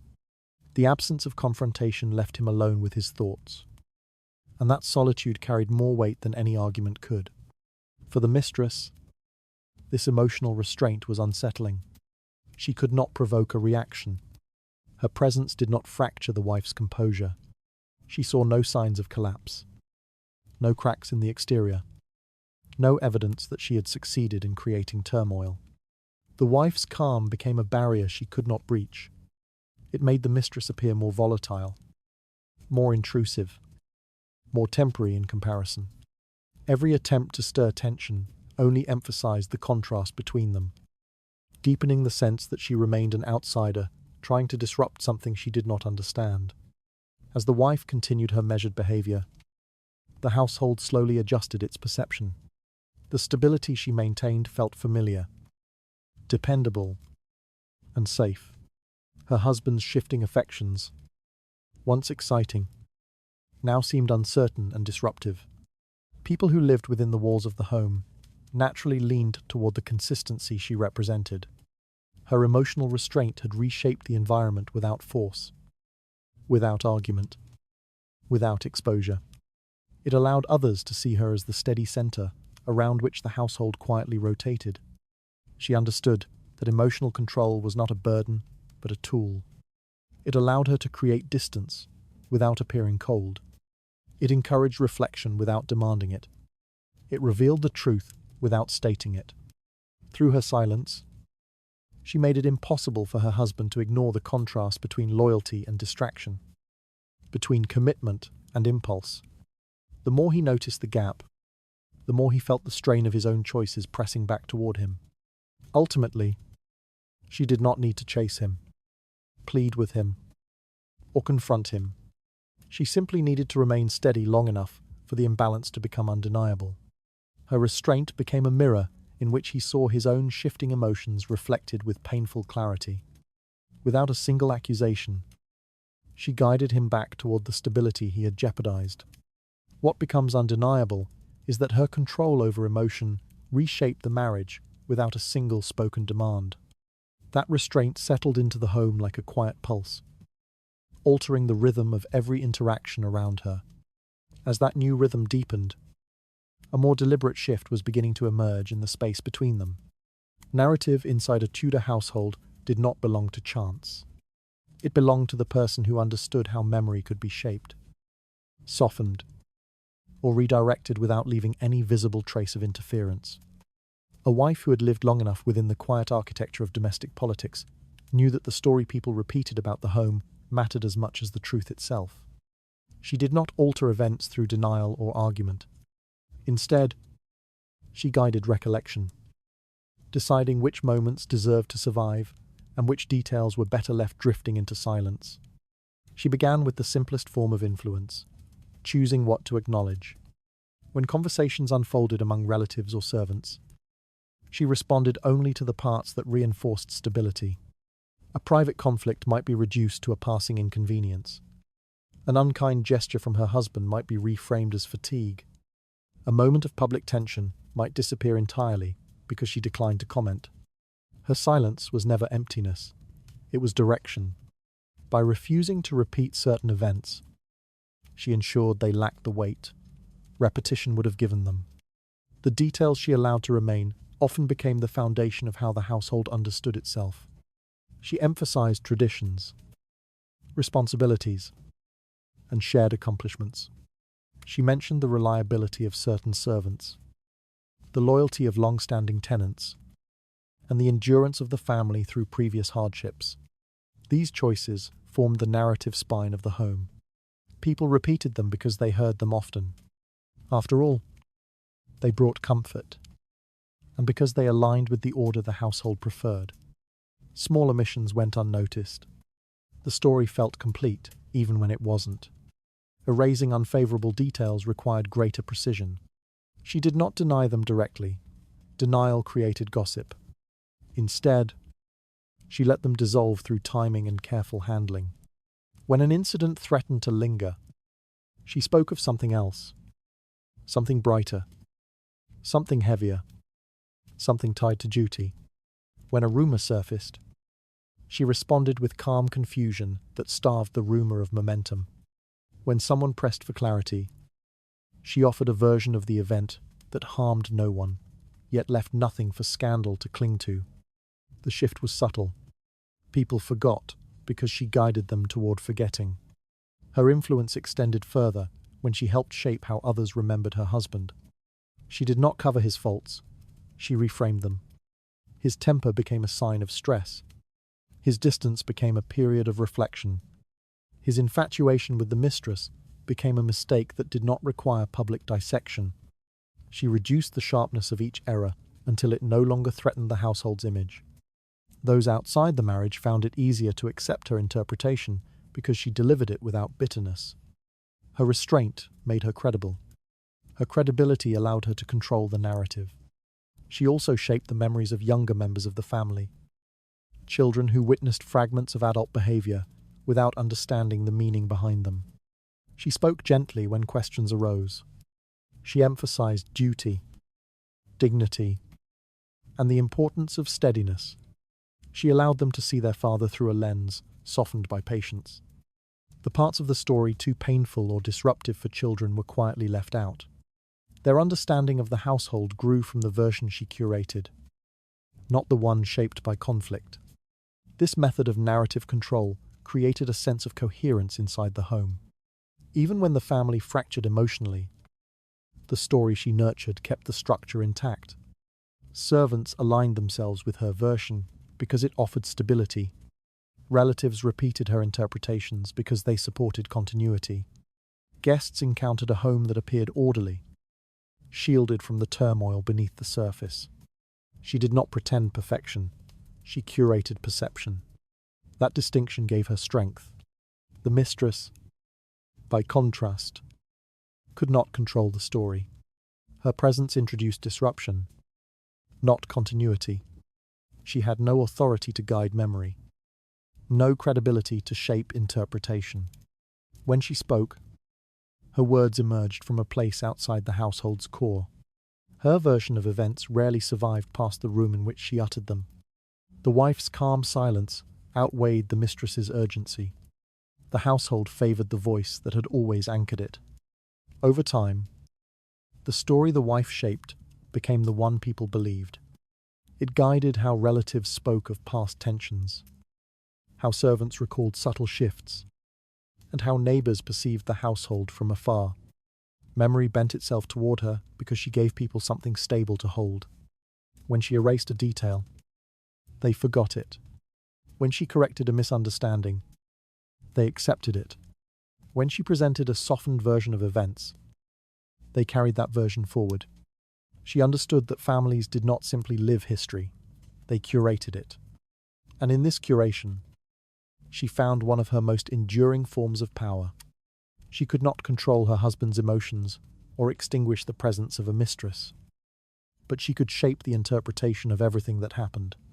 She could influence what survived the moment and what faded into nothing. Without raising her voice, she rewrote the boundaries of memory. What becomes clear is that the household's history bent toward the version she allowed to live. That shaped recollection moved quietly through conversations, softening sharp edges before they had time to leave scars. By the time those curated memories settled into place, a new understanding of the family began to take root beneath the surface of daily life. A wife who understood the quiet architecture of Tudor power often found her most enduring strength rooted in motherhood. In a world where lineage shaped every decision and inheritance reinforced every social bond, the presence of children did more than complete a family. It anchored a woman's authority in ways no mistress could imitate. Motherhood granted her a place in the household that was not dependent on affection or momentary favour. It tied her directly to the future, and the future weighed more heavily than any fleeting desire. Her children became both her responsibility and her shield. Each day she oversaw their routines, education, health, behaviour, and spiritual guidance. She reinforced an image of stability that others naturally respected. She tended to their needs without spectacle, moving with a steady presence that made the household feel grounded. Those who watched her saw a woman whose identity extended beyond her marriage, beyond her husband's shifting moods. She shaped the next generation, and through that role, she connected herself to the very structure of the family's legacy. Her position grew stronger as she guided her children's understanding of their place within the home. She taught them the significance of duty, the expectations tied to their lineage, and the weight of the family's name. She did not speak against their father, nor did she expose the complexities of the marriage. Instead, she softened certain truths while emphasizing others, ensuring that her children associated calm endurance with rightful authority. Over time, they learned not just to love her, but to trust her judgment. That trust would remain with them long after they reached adulthood. Her influence over the heir, whether a son who would inherit property or a daughter who would carry alliances through marriage, was especially meaningful. The heir absorbed her quiet strength, her approach to responsibility, and her method of managing the household's internal rhythm. Even when the father's attention drifted elsewhere, the wife remained the central figure shaping the heir's understanding of leadership. A mistress could affect emotions, but she could not influence legacy. The heir belonged to the wife, and through the heir, so did the future. Those within the household recognized this dynamic. Servants treated the children with a deference that automatically extended to their mother. Relatives observed how naturally she occupied the center of family life. Even those who questioned her authority found themselves acknowledging that the household's continuity rested in her hands. When disputes arose, she mediated with the same calm that defined her daily behavior. She showed concern without indulgence, correction without humiliation. Her steadiness made her indispensable, The mistress, watching from a distance, often felt the edges of her own impermanence. No matter how deeply she attempted to reach into the husband's emotions, she could not touch what bound the wife to the children. She could not share in education, in rituals, in the intimate routines of care that filled the home. She remained outside the circle where the household's emotional future was formed. Even if the husband's affection intensified, the mistress existed in a temporary space, a place without lineage, without tradition, without the weight of inheritance behind it. The wife understood this difference and relied on it without exploiting it openly. She did not flaunt her role or use her children as weapons. Instead, she let the natural structure of family life reinforce her significance. Each time she soothed a frightened child, guided a lesson, or prepared them for public appearances, she reaffirmed her irreplaceable position. Those moments accumulated quietly, creating a foundation of authority that did not require words to defend. Her connection to the children also allowed her to shape the memory of the household, stories she told at the hearth, values she repeated before bed, explanations she offered during difficult times. All of these contributed to the family's internal narrative. The children grew into adults who remembered their mother's steadiness during instability, her calm during conflict, her consistency when others faltered. These memories, once formed, could not be undone. They became the lens through which the next generation evaluated the past. When tensions within the marriage shifted, the wife's bond with her children reinforced her position without confrontation. Her presence in their lives made her indispensable, not only to them, but also to the larger structure of the household. Anyone observing the family could see that she embodied continuity. Her authority did not depend on her husband's behavior. It existed because she shaped the very people who would define the family's future. Motherhood, in the end, was not a role she performed. It was a landscape she occupied. It allowed her to extend her influence in ways that remained invisible, yet unavoidable. The household could not flourish without her. The lineage could not progress without her. The family's story could not move forward without her. What becomes unmistakable is that her power drew its deepest strength from the lives she shaped rather than the emotions she endured. That shaping influence settled into the home's future, binding her presence to every step the family would take. Once that bond took hold, a quieter but far more permanent authority began to rise beneath the surface of daily life. There are forms of power that do not draw attention to themselves, forms that settle into a household so quietly that no one notices the shift until the balance has already changed. A wife who lived within the measured rhythm of Tudor life understood this better than most. She did not rely on dramatic gestures, emotional displays, or spoken claims. Her authority grew from the steadiness she maintained day after day, a consistency that made her presence feel necessary even when she said very little. The home leaned toward her not because she demanded it, but because she never faltered. Her strength appeared most clearly in moments of tension. When tempers rose or accusations hung in the air, she remained composed.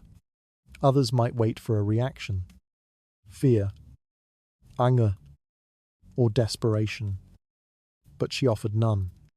Instead, she created a silence that unsettled those who hoped to provoke her. That silence was not emptiness, it was discipline. It forced others to confront their own impulses, revealing their weaknesses more sharply than if she had spoken. Her refusal to be pulled into chaos exposed the fragility of those who thrived on disorder. The mistress, especially, found this steadiness disarming. She expected outbursts, confrontation, or competition. What she encountered instead was a calm that made her own volatility impossible to ignore. Every attempt to disrupt the household only emphasized how unshaken the wife remained. Her stillness acted as a boundary the mistress could not cross, a reminder that influence built on instability could never replace the authority built on endurance.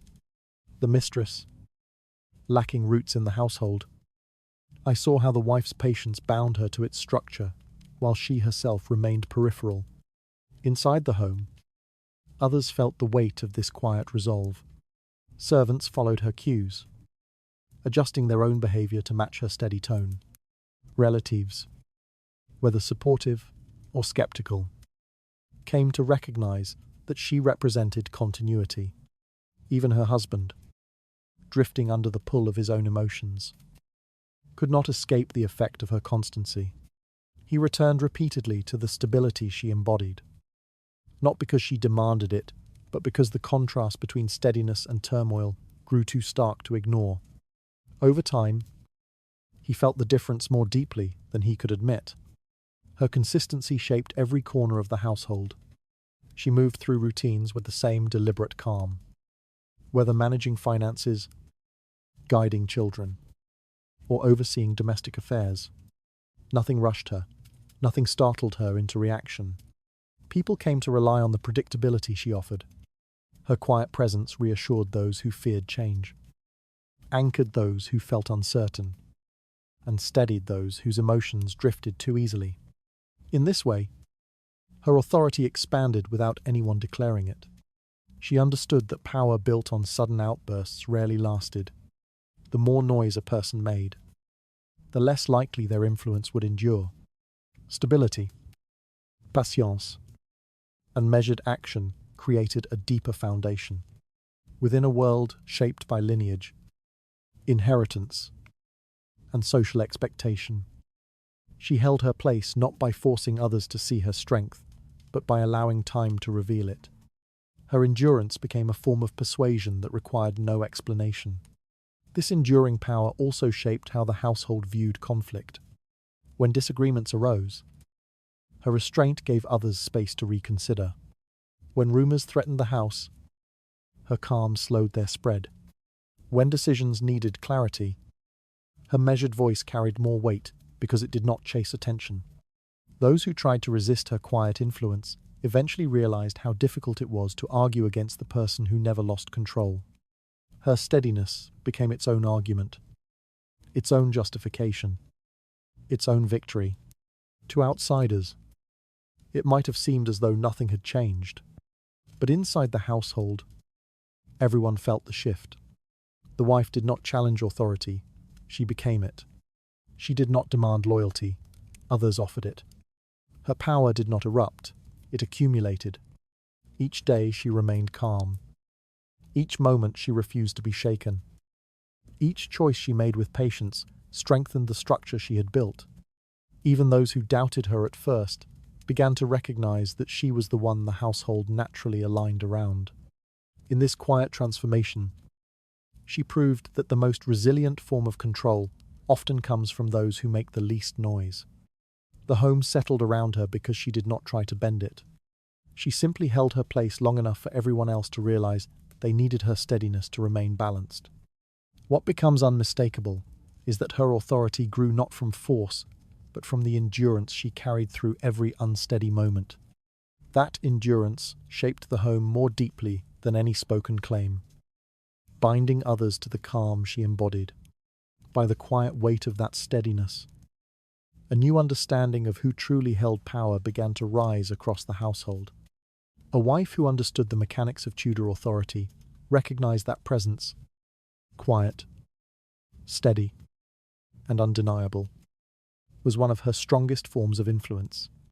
She did not need to argue her place or defend it. She simply needed to inhabit it with a consistency that allowed no room for doubt. In a society where legitimacy shaped every decision and public appearances held political weight, her visible role beside her husband mattered as much as any document or alliance. She knew this, and she made sure that everyone else knew it too, without uttering a single claim. At official gatherings, she positioned herself with deliberate calm. Courtiers, relatives, and visitors saw her standing where the wife was expected to stand, neither overly assertive nor withdrawn. Her presence set the tone of the household's representation in the outside world.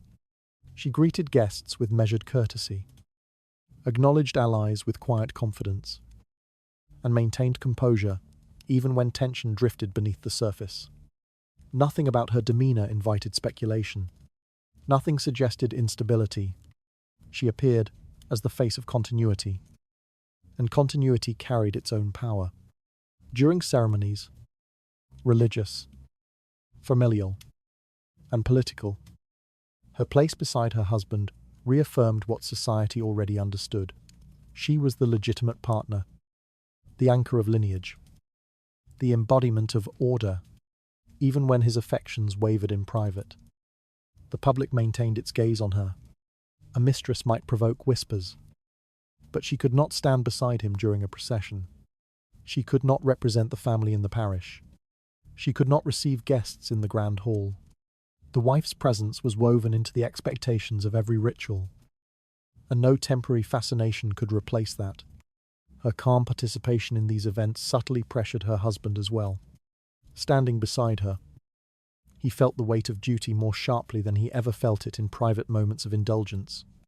The stability she represented reminded him of the obligations he could not discard. In her silence, he sensed judgment. Not harsh, not accusatory, but rooted in the simple truth that she remained the rightful figure in the household. That truth followed him through every ceremony and every public gesture, even if he refused to acknowledge it aloud.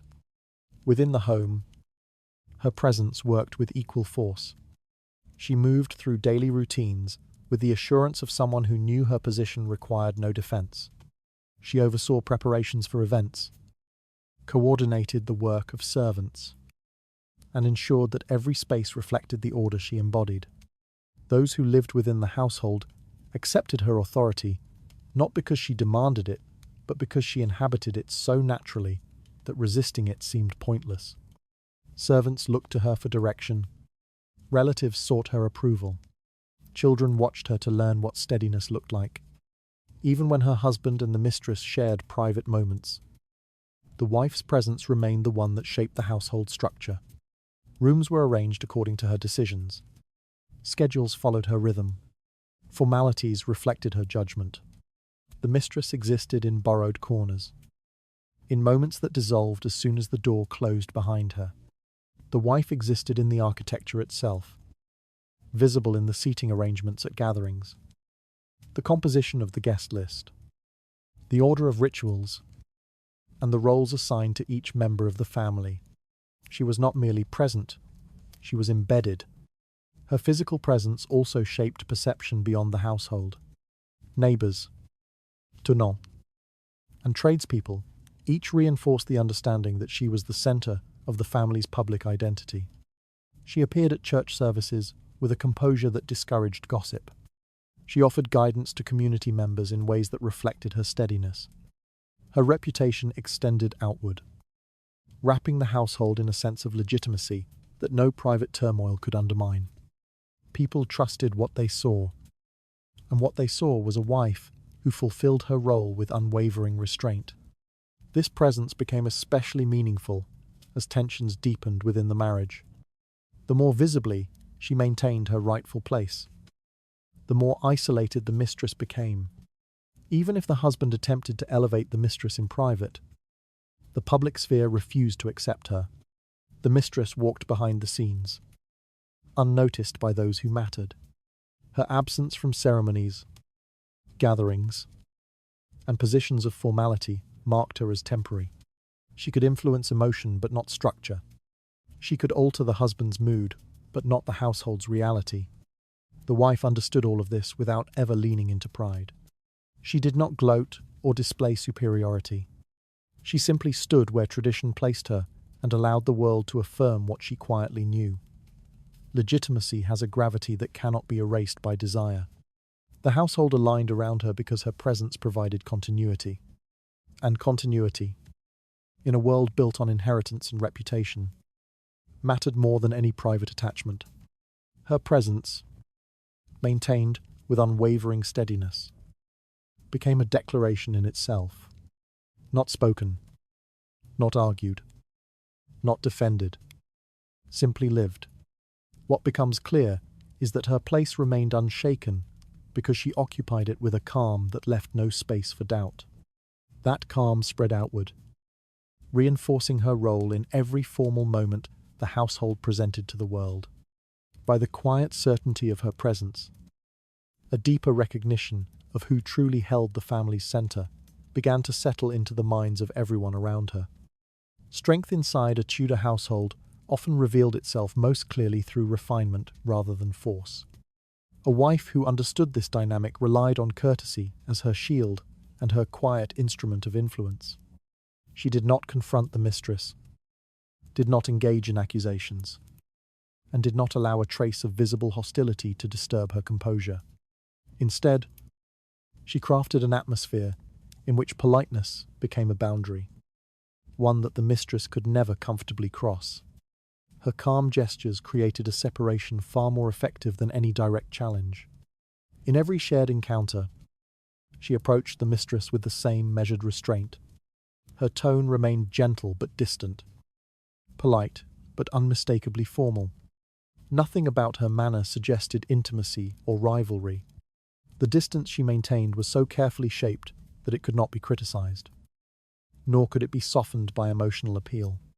The mistress received courtesy, yet felt no welcome. Every word was delivered with precision, leaving no space for misunderstanding and no opportunity for deeper connection. Servants observed these interactions. They saw how the wife carried herself, how she navigated each moment with the poise expected of someone who belonged at the center of the household.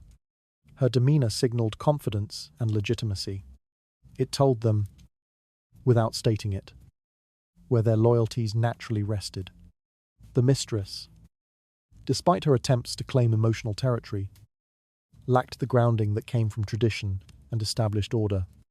The staff responded instinctively to the quiet authority the wife maintained through her unwavering civility. Among relatives, the effect was even stronger.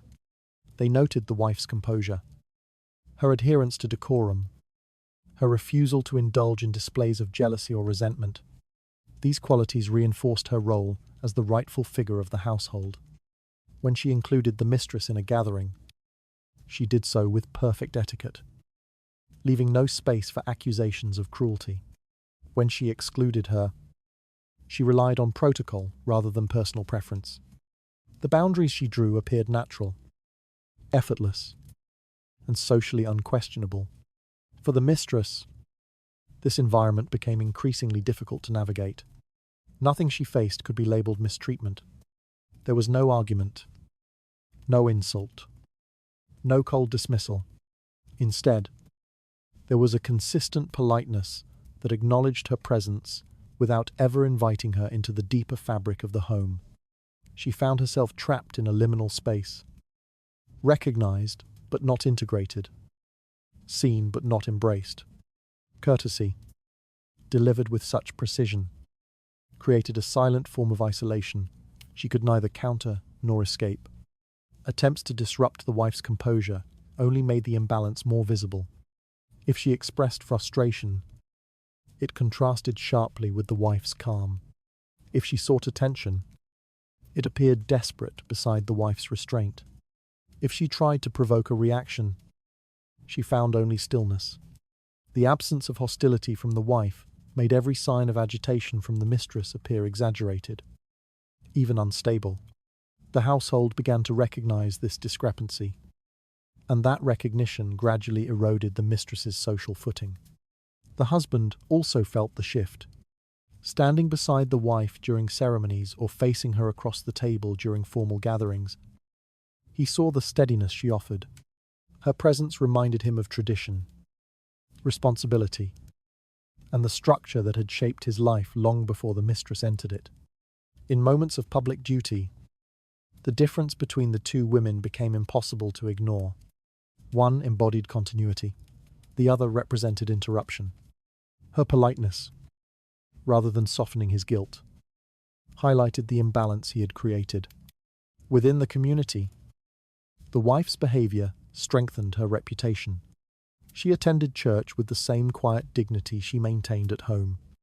She interacted with neighbors and tradespeople in ways that reflected steadiness rather than turmoil. Those who heard whispers of domestic tension rarely believed them, because the wife showed no trace of instability. Her composed courtesy became part of the household's public identity. The mistress, lacking this grounding, remained vulnerable to scrutiny she could not withstand. As the boundaries tightened, the mistress realized she had no allies. Servants kept their distance. Relatives offered polite smiles that carried no loyalty. Even casual observers sensed her precarious position. The wife did not need to influence anyone directly. Her consistent demeanor did the work for her. A mistress could command emotion, but she could not command belonging. She could not anchor herself in rituals, traditions, or inherited expectations. Politeness, effortless for the wife, suffocating for the mistress, revealed that truth with unbroken clarity. Over time, the mistress's presence became increasingly peripheral. She still existed in the home, but no longer as a disruptive force.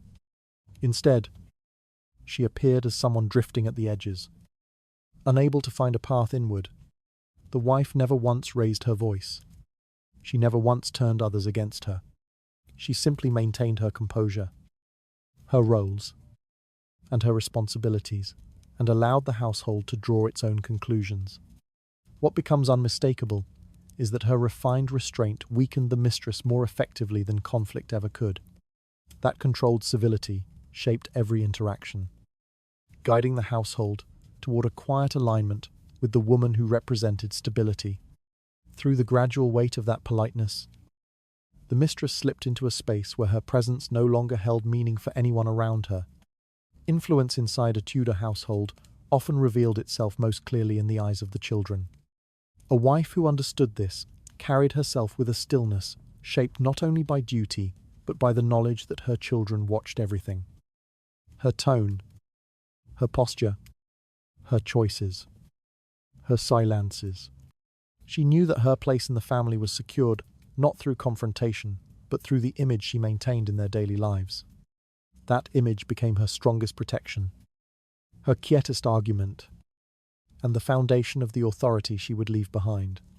In the presence of her children, she never allowed instability to surface.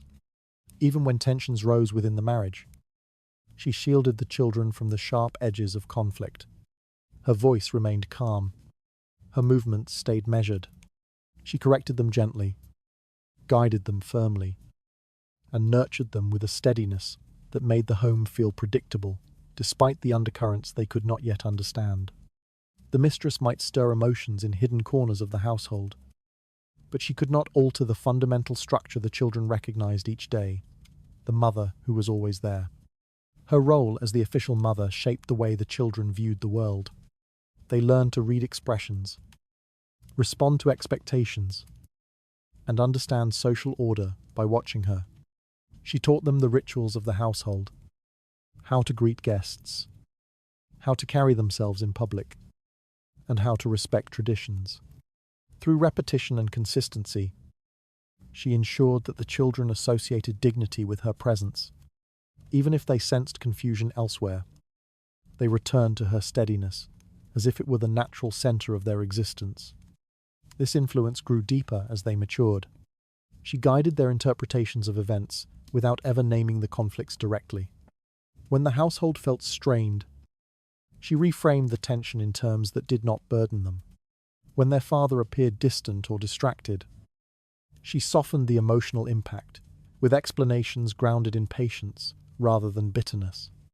She shaped their understanding of loyalty, responsibility, and restraint. Her silence became instruction.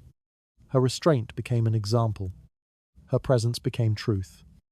Even small gestures carried weight. A hand placed lightly on a shoulder during a difficult moment. A quiet word spoken before a meal. A glance exchanged across a crowded room. These details formed the texture of their memory. They learned to associate her with comfort, guidance, and protection. The mistress, who lacked both legitimacy and daily presence, could not replicate or compete with these moments. Children trusted what they saw repeatedly, not what they heard in whispered rumors or emotional outbursts.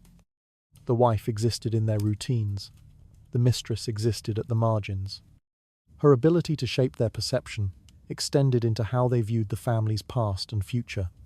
She controlled what stories were told, which traditions were emphasized, and how they understood their own place within the lineage. She spoke to them about their responsibilities, the weight of inheritance, and the expectations tied to the family name. These lessons, offered without drama, settled deeply into their understanding of identity. The mistress remained irrelevant to these narratives because she contributed nothing to the continuity that the children were raised to protect. This shaping of memory and impression became particularly significant during times of emotional distance from their father. She did not attempt to turn the children against him. Instead, she preserved the idea of him in ways that protected the family's structure. Yet in doing so, she reinforced her own centrality. She became the interpreter of his moods, the stabilizer of his absence, the voice that explained uncertainty. The more the children depended on her clarity, the more they recognized her as the foundation of the household. To the outside world, the mother's influence appeared natural. To the children, it felt instinctive. But beneath that apparent simplicity lay a deliberate control over how she presented herself. She maintained her composure, her authority, and her dignity to ensure that no matter what unfolded between adults, the children would never question her place. Respect came not through demands, but through the certainty she exuded in every moment they shared. The mistress, aware of this dynamic, often felt the distance most sharply when children were present. She could not enter their world without disrupting it. She could not offer guidance without overstepping. She could not shape their perception without contradicting what the household had already taught them. Attempts to draw the children closer only revealed her lack of legitimacy. Their polite discomfort made her limitations painfully visible. Over time, the children carried their mother's image into adolescence and adulthood.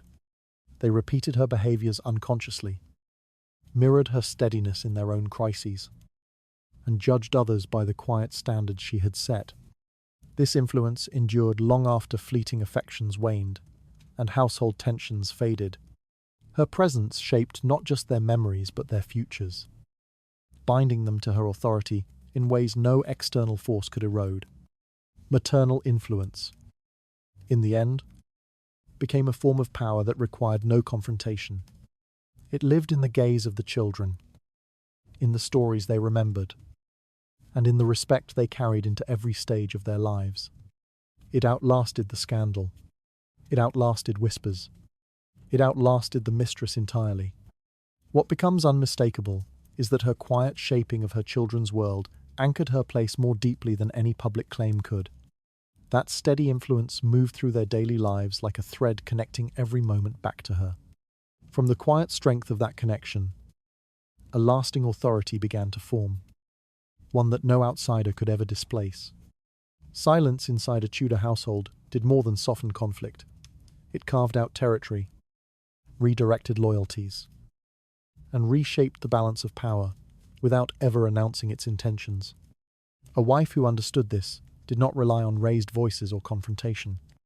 Instead, she wielded silence like a blade honed by restraint, patience, and the unspoken understanding that the household responded more strongly to composure than to chaos.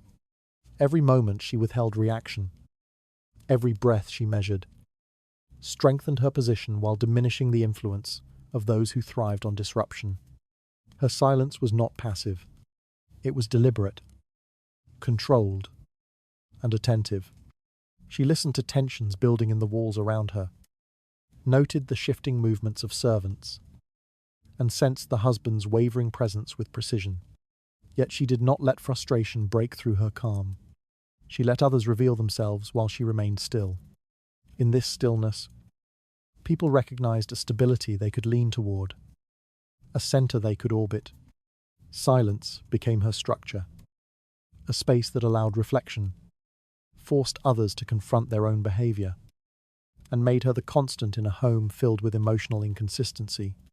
The mistress felt this silence first. expecting confrontation. She prepared herself for accusations or chaos. But none came. The wife offered polite greetings, restrained gestures, and an expression that revealed nothing, without hostility to resist. The mistress lacked direction. Her attempts to provoke conflict met only emptiness, and the absence of reaction undermined her presence more effectively than any argument could have. Silence denied her relevance. It left her suspended between belonging and exclusion, unable to define her place in the household. Within the family, the wife's silence shaped the environment with equal force. Servants measured their behavior against her steadiness, adjusting their routines to align with her tone. Relatives leaned toward her because she represented order, while the mistress represented unpredictability. Even the husband sensed the shift. Her silence did not soothe his guilt, it sharpened it. He felt the pressure of what was not said more intensely than he would have felt anger or accusation. Each time she remained composed, he confronted the contrast between the stability she embodied and the disorder he had introduced. The power of her silence became even more apparent in moments of household tension. When arguments broke out among relatives or servants, she did not intervene immediately. She observed, allowing the conflict to lose momentum under the weight of her composure. When disagreements reached her, she answered with calm statements that redirected attention without escalating emotion. The household learned that her silence was not absence. It was authority. It governed without forcing itself, guided without displaying its force. Her silence influenced the rhythm of daily life. Routine tasks unfolded more smoothly when she was present. Voices lowered, movements softened. Even moments of uncertainty found resolution under her quiet oversight. People did not want to disturb the balance she maintained. They valued the sense of safety her restraint provided. They understood that she upheld the order that kept the household functioning, and that understanding strengthened her position in ways words never could. For the mistress, silence became a mirror. In it, she saw her own instability reflected, while the wife moved with deliberate calm. The mistress reacted too quickly, spoke too loudly, and revealed too much of her insecurity. The more she tried to assert herself, the more obvious her displacement became. Silence pushed her to the outskirts of the household, not through cruelty, but through the simple truth that she did not belong where steadiness was required. Even the husband could not deny how silence reshaped his perception.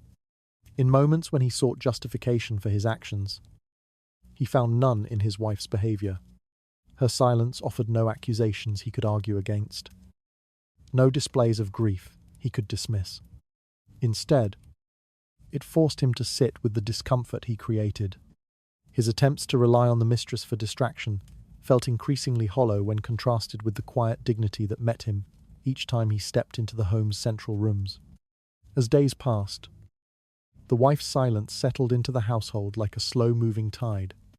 It did not crush or overwhelm, it merely rose steadily, covering every fragile attempt at disruption until only her presence remained unshaken. This silence became the house's natural atmosphere, a calm that revealed what belonged and what did not. The wife's authority grew not through command but through endurance, and her endurance was felt by everyone who lived within those walls.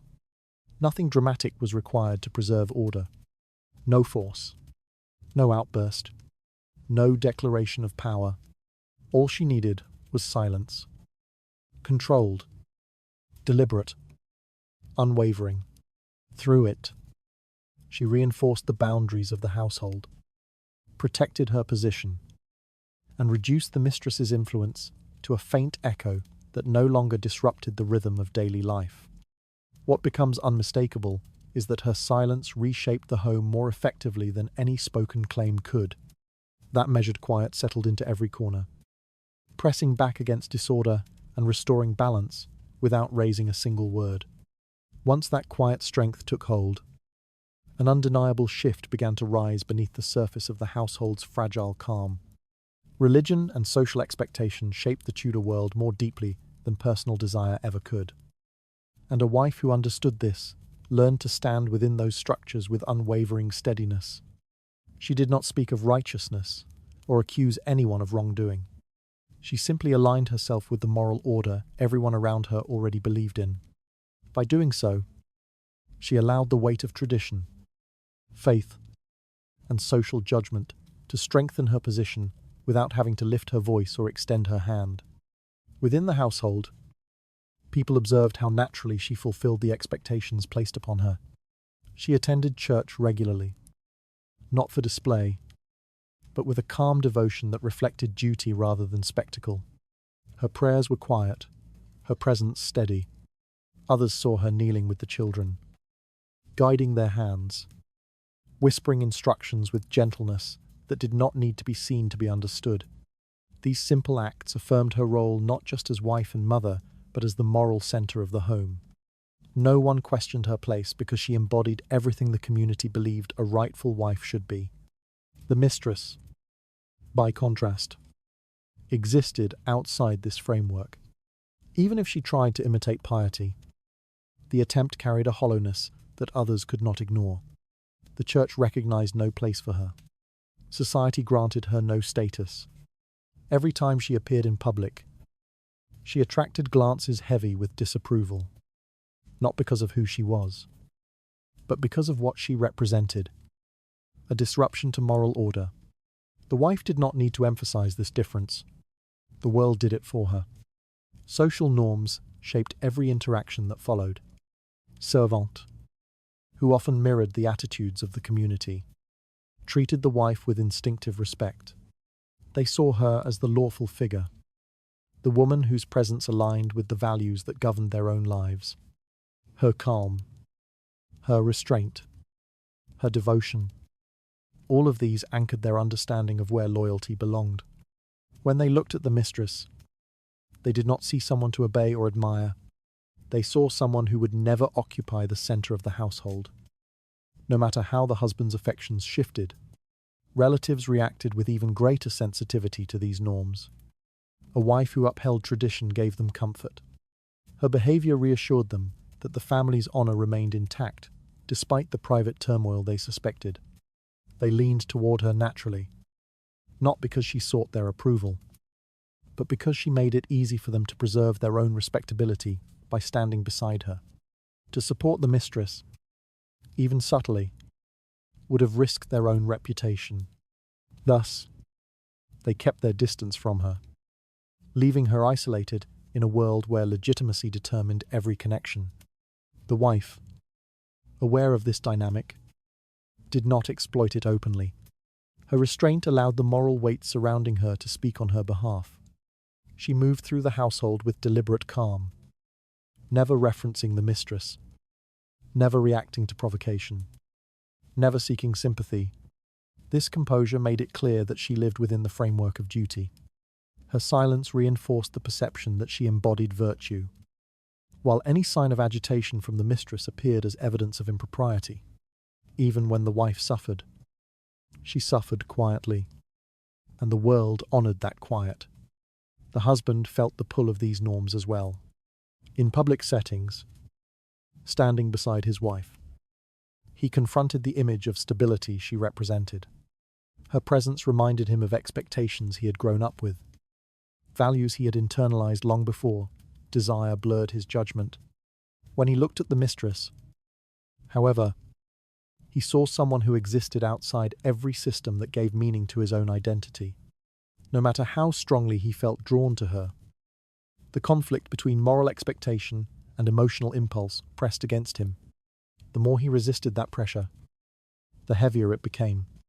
The children absorbed these dynamics even more subtly. Their mother's guidance, her devotion, her consistency, all of these shaped their understanding of right and wrong. They saw her at church. I heard her soft prayers, felt the steadiness she brought into their lives. From her, they learned the weight of duty, the significance of loyalty, and the meaning of endurance. When they glimpsed the mistress at a distance, they sensed a tension they could not articulate. She did not belong in their world, and they could feel it even if they did not understand why. In the broader community, the wife's alignment with religious and social ideals made her nearly unassailable. People spoke of her with respect, describing her as steady, dignified, and worthy. The mistress, conversely, became a subject of whispered pity or disapproval. The wife did not need to shape these perceptions. They grew naturally out of the same moral structure she quietly upheld. Gossip only strengthened her position, even when she stayed far from it. Those who judged the situation did so through the lens of values the wife never needed to declare. Over time, this moral alignment created a wall around her. Soft, unspoken, yet impenetrably. She did not build it with words or actions. It formed around her because she represented everything the household depended on: legitimacy, stability, continuity. The mistress, regardless of emotion or opportunity, could never breach that wall. It was made of tradition, reinforced by religion, sustained by the expectations of everyone who lived within or looked upon the household. In the end, the wife's greatest protection was not argument, influence, or strategy. It was the simple fact that she stood where society expected her to stand, quietly carrying the weight of values that defined her world. She did not need triumph. She needed only to endure. And endurance, in the structure of Tudor life, was the true measure of power. What becomes clear is that her alignment with moral expectation gave her a strength no rival could match. That quiet legitimacy settled over the household, shaping every judgment and every loyalty. Once that moral weight gathered around her, an unspoken conclusion began forming in the minds of all who watched. She was the one who would remain. Endurance inside a Tudor household often carried more weight than any spoken claim to authority. A wife who lived through shifting affections, fraying loyalties, and the constant scrutiny of those around her, learned that power did not always come from asserting control. It came instead from refusing to break. Every moment she remained upright under pressure became its own form of influence, reshaping how others understood her place in the home. While others reacted impulsively, she absorbed each wound and transformed it into something steadier, quieter, and far more resilient. Her patience extended beyond simple waiting. It was a deliberate stillness, held with an awareness that immediate reactions only weakened her position. When her husband drifted emotionally, she did not chase him. When the mistress provoked tension, she did not respond. When relatives whispered, she let the whispers pass through her without disturbing her composure. Those who expected to see her unravel found instead a woman whose steadiness made their expectations feel small, even foolish. The longer she held herself together, the more clearly others saw the difference between her endurance and the instability that surrounded her. Pressure arrived in waves, moments of humiliation, loneliness, betrayal, but she met each one with a controlled breath. She learned to recognize the space between emotion and action, the narrow space where dignity could survive. She did not deny her pain. She carried it quietly, shaping it into a deeper understanding of herself and her role. People who watched her assumed she felt less than she did because she revealed so little. In reality, endurance gave her the ability to hold everything without letting it spill into the household. That ability changed the way others measured her strength. The mistress, witnessing this, grew increasingly unsettled. She had expected resistance, tears, anger, confrontation, but the wife offered none, without emotional chaos to contrast against. The mistress's presence felt more disruptive. Her reactions seemed louder. Her desires seemed sharper. Her attempts to claim space looked more intrusive. The wife's endurance became a silent mirror, reflecting the mistress's volatility. Over time, the household saw not a romantic figure, but a destabilizing one. Someone whose presence strained an environment built on order. Relatives and servants responded instinctively to the wife's resilience. They admired her consistency, even if they did not express it aloud. They moved toward her during moments of uncertainty because she offered the stability they needed to maintain their own roles. No one wanted to align themselves with the mistress's unpredictability. They chose the woman who remained grounded, even when circumstances conspired against her. Endurance created loyalty without persuasion, respect without demand, and quiet influence that grew with every crisis she endured. The husband felt the weight of her endurance most painfully. Each time he looked at her, he saw someone who refused to collapse, someone who held the house together while he introduced its greatest vulnerabilities. Her stillness forced him to confront what he had done. She did not accuse him, which made the truth sharper. She did not plead, which made his disregard more visible. Her strength turned his actions inward, revealing their consequences in ways anger never could. In her endurance, he saw the divide between fleeting desire and lasting responsibility. The transformation of pain into strength did not happen all at once.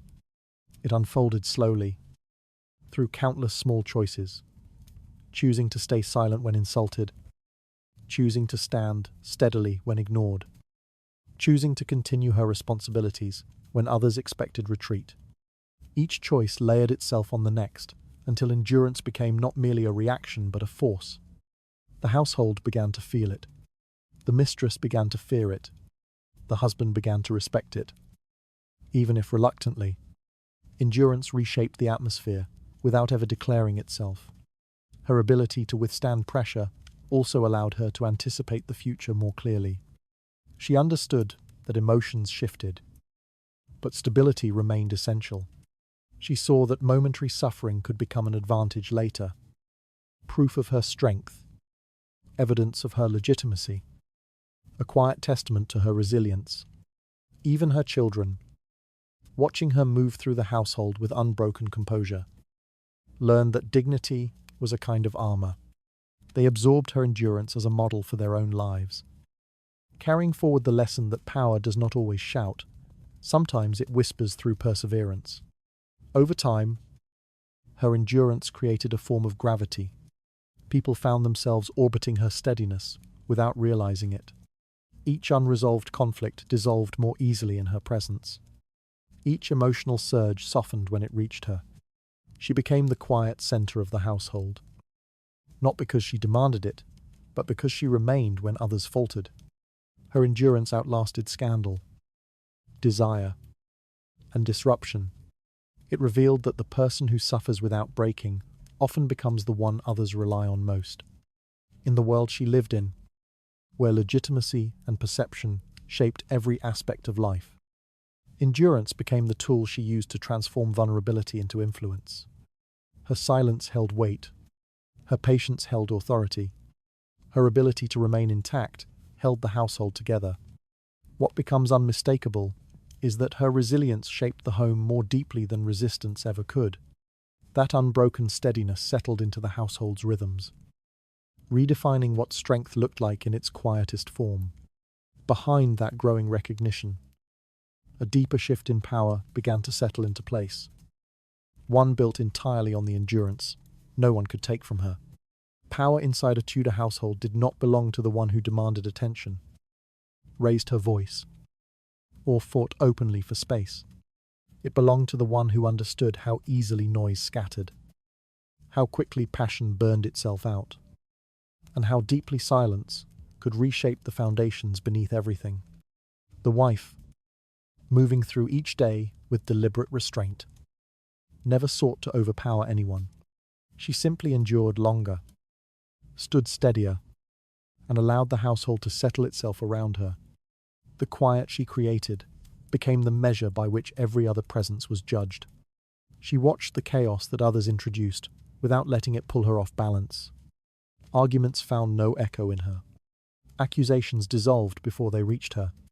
The mistress, with all her intensity and demands, discovered that volume could not displace legitimacy.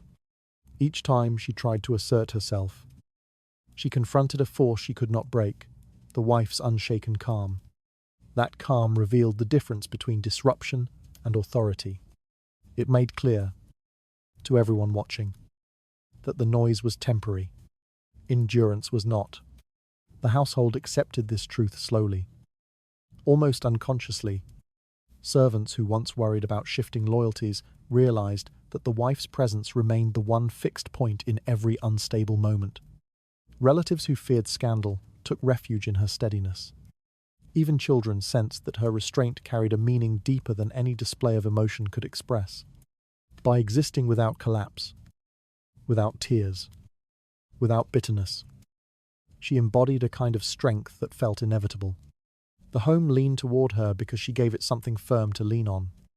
The mistress, sensing this shift, felt the walls tightening around her. She had believed emotion to be a weapon. Desire, fear, jealousy, and longing. But emotion could not alter the structure of a household built on ritual, duty, and lineage. She remained loud in a world that valued quiet. Her presence became a reminder of imbalance rather than a claim to influence.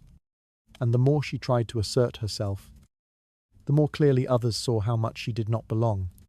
The husband, caught between the pull of desire and the weight of expectation, found himself returning.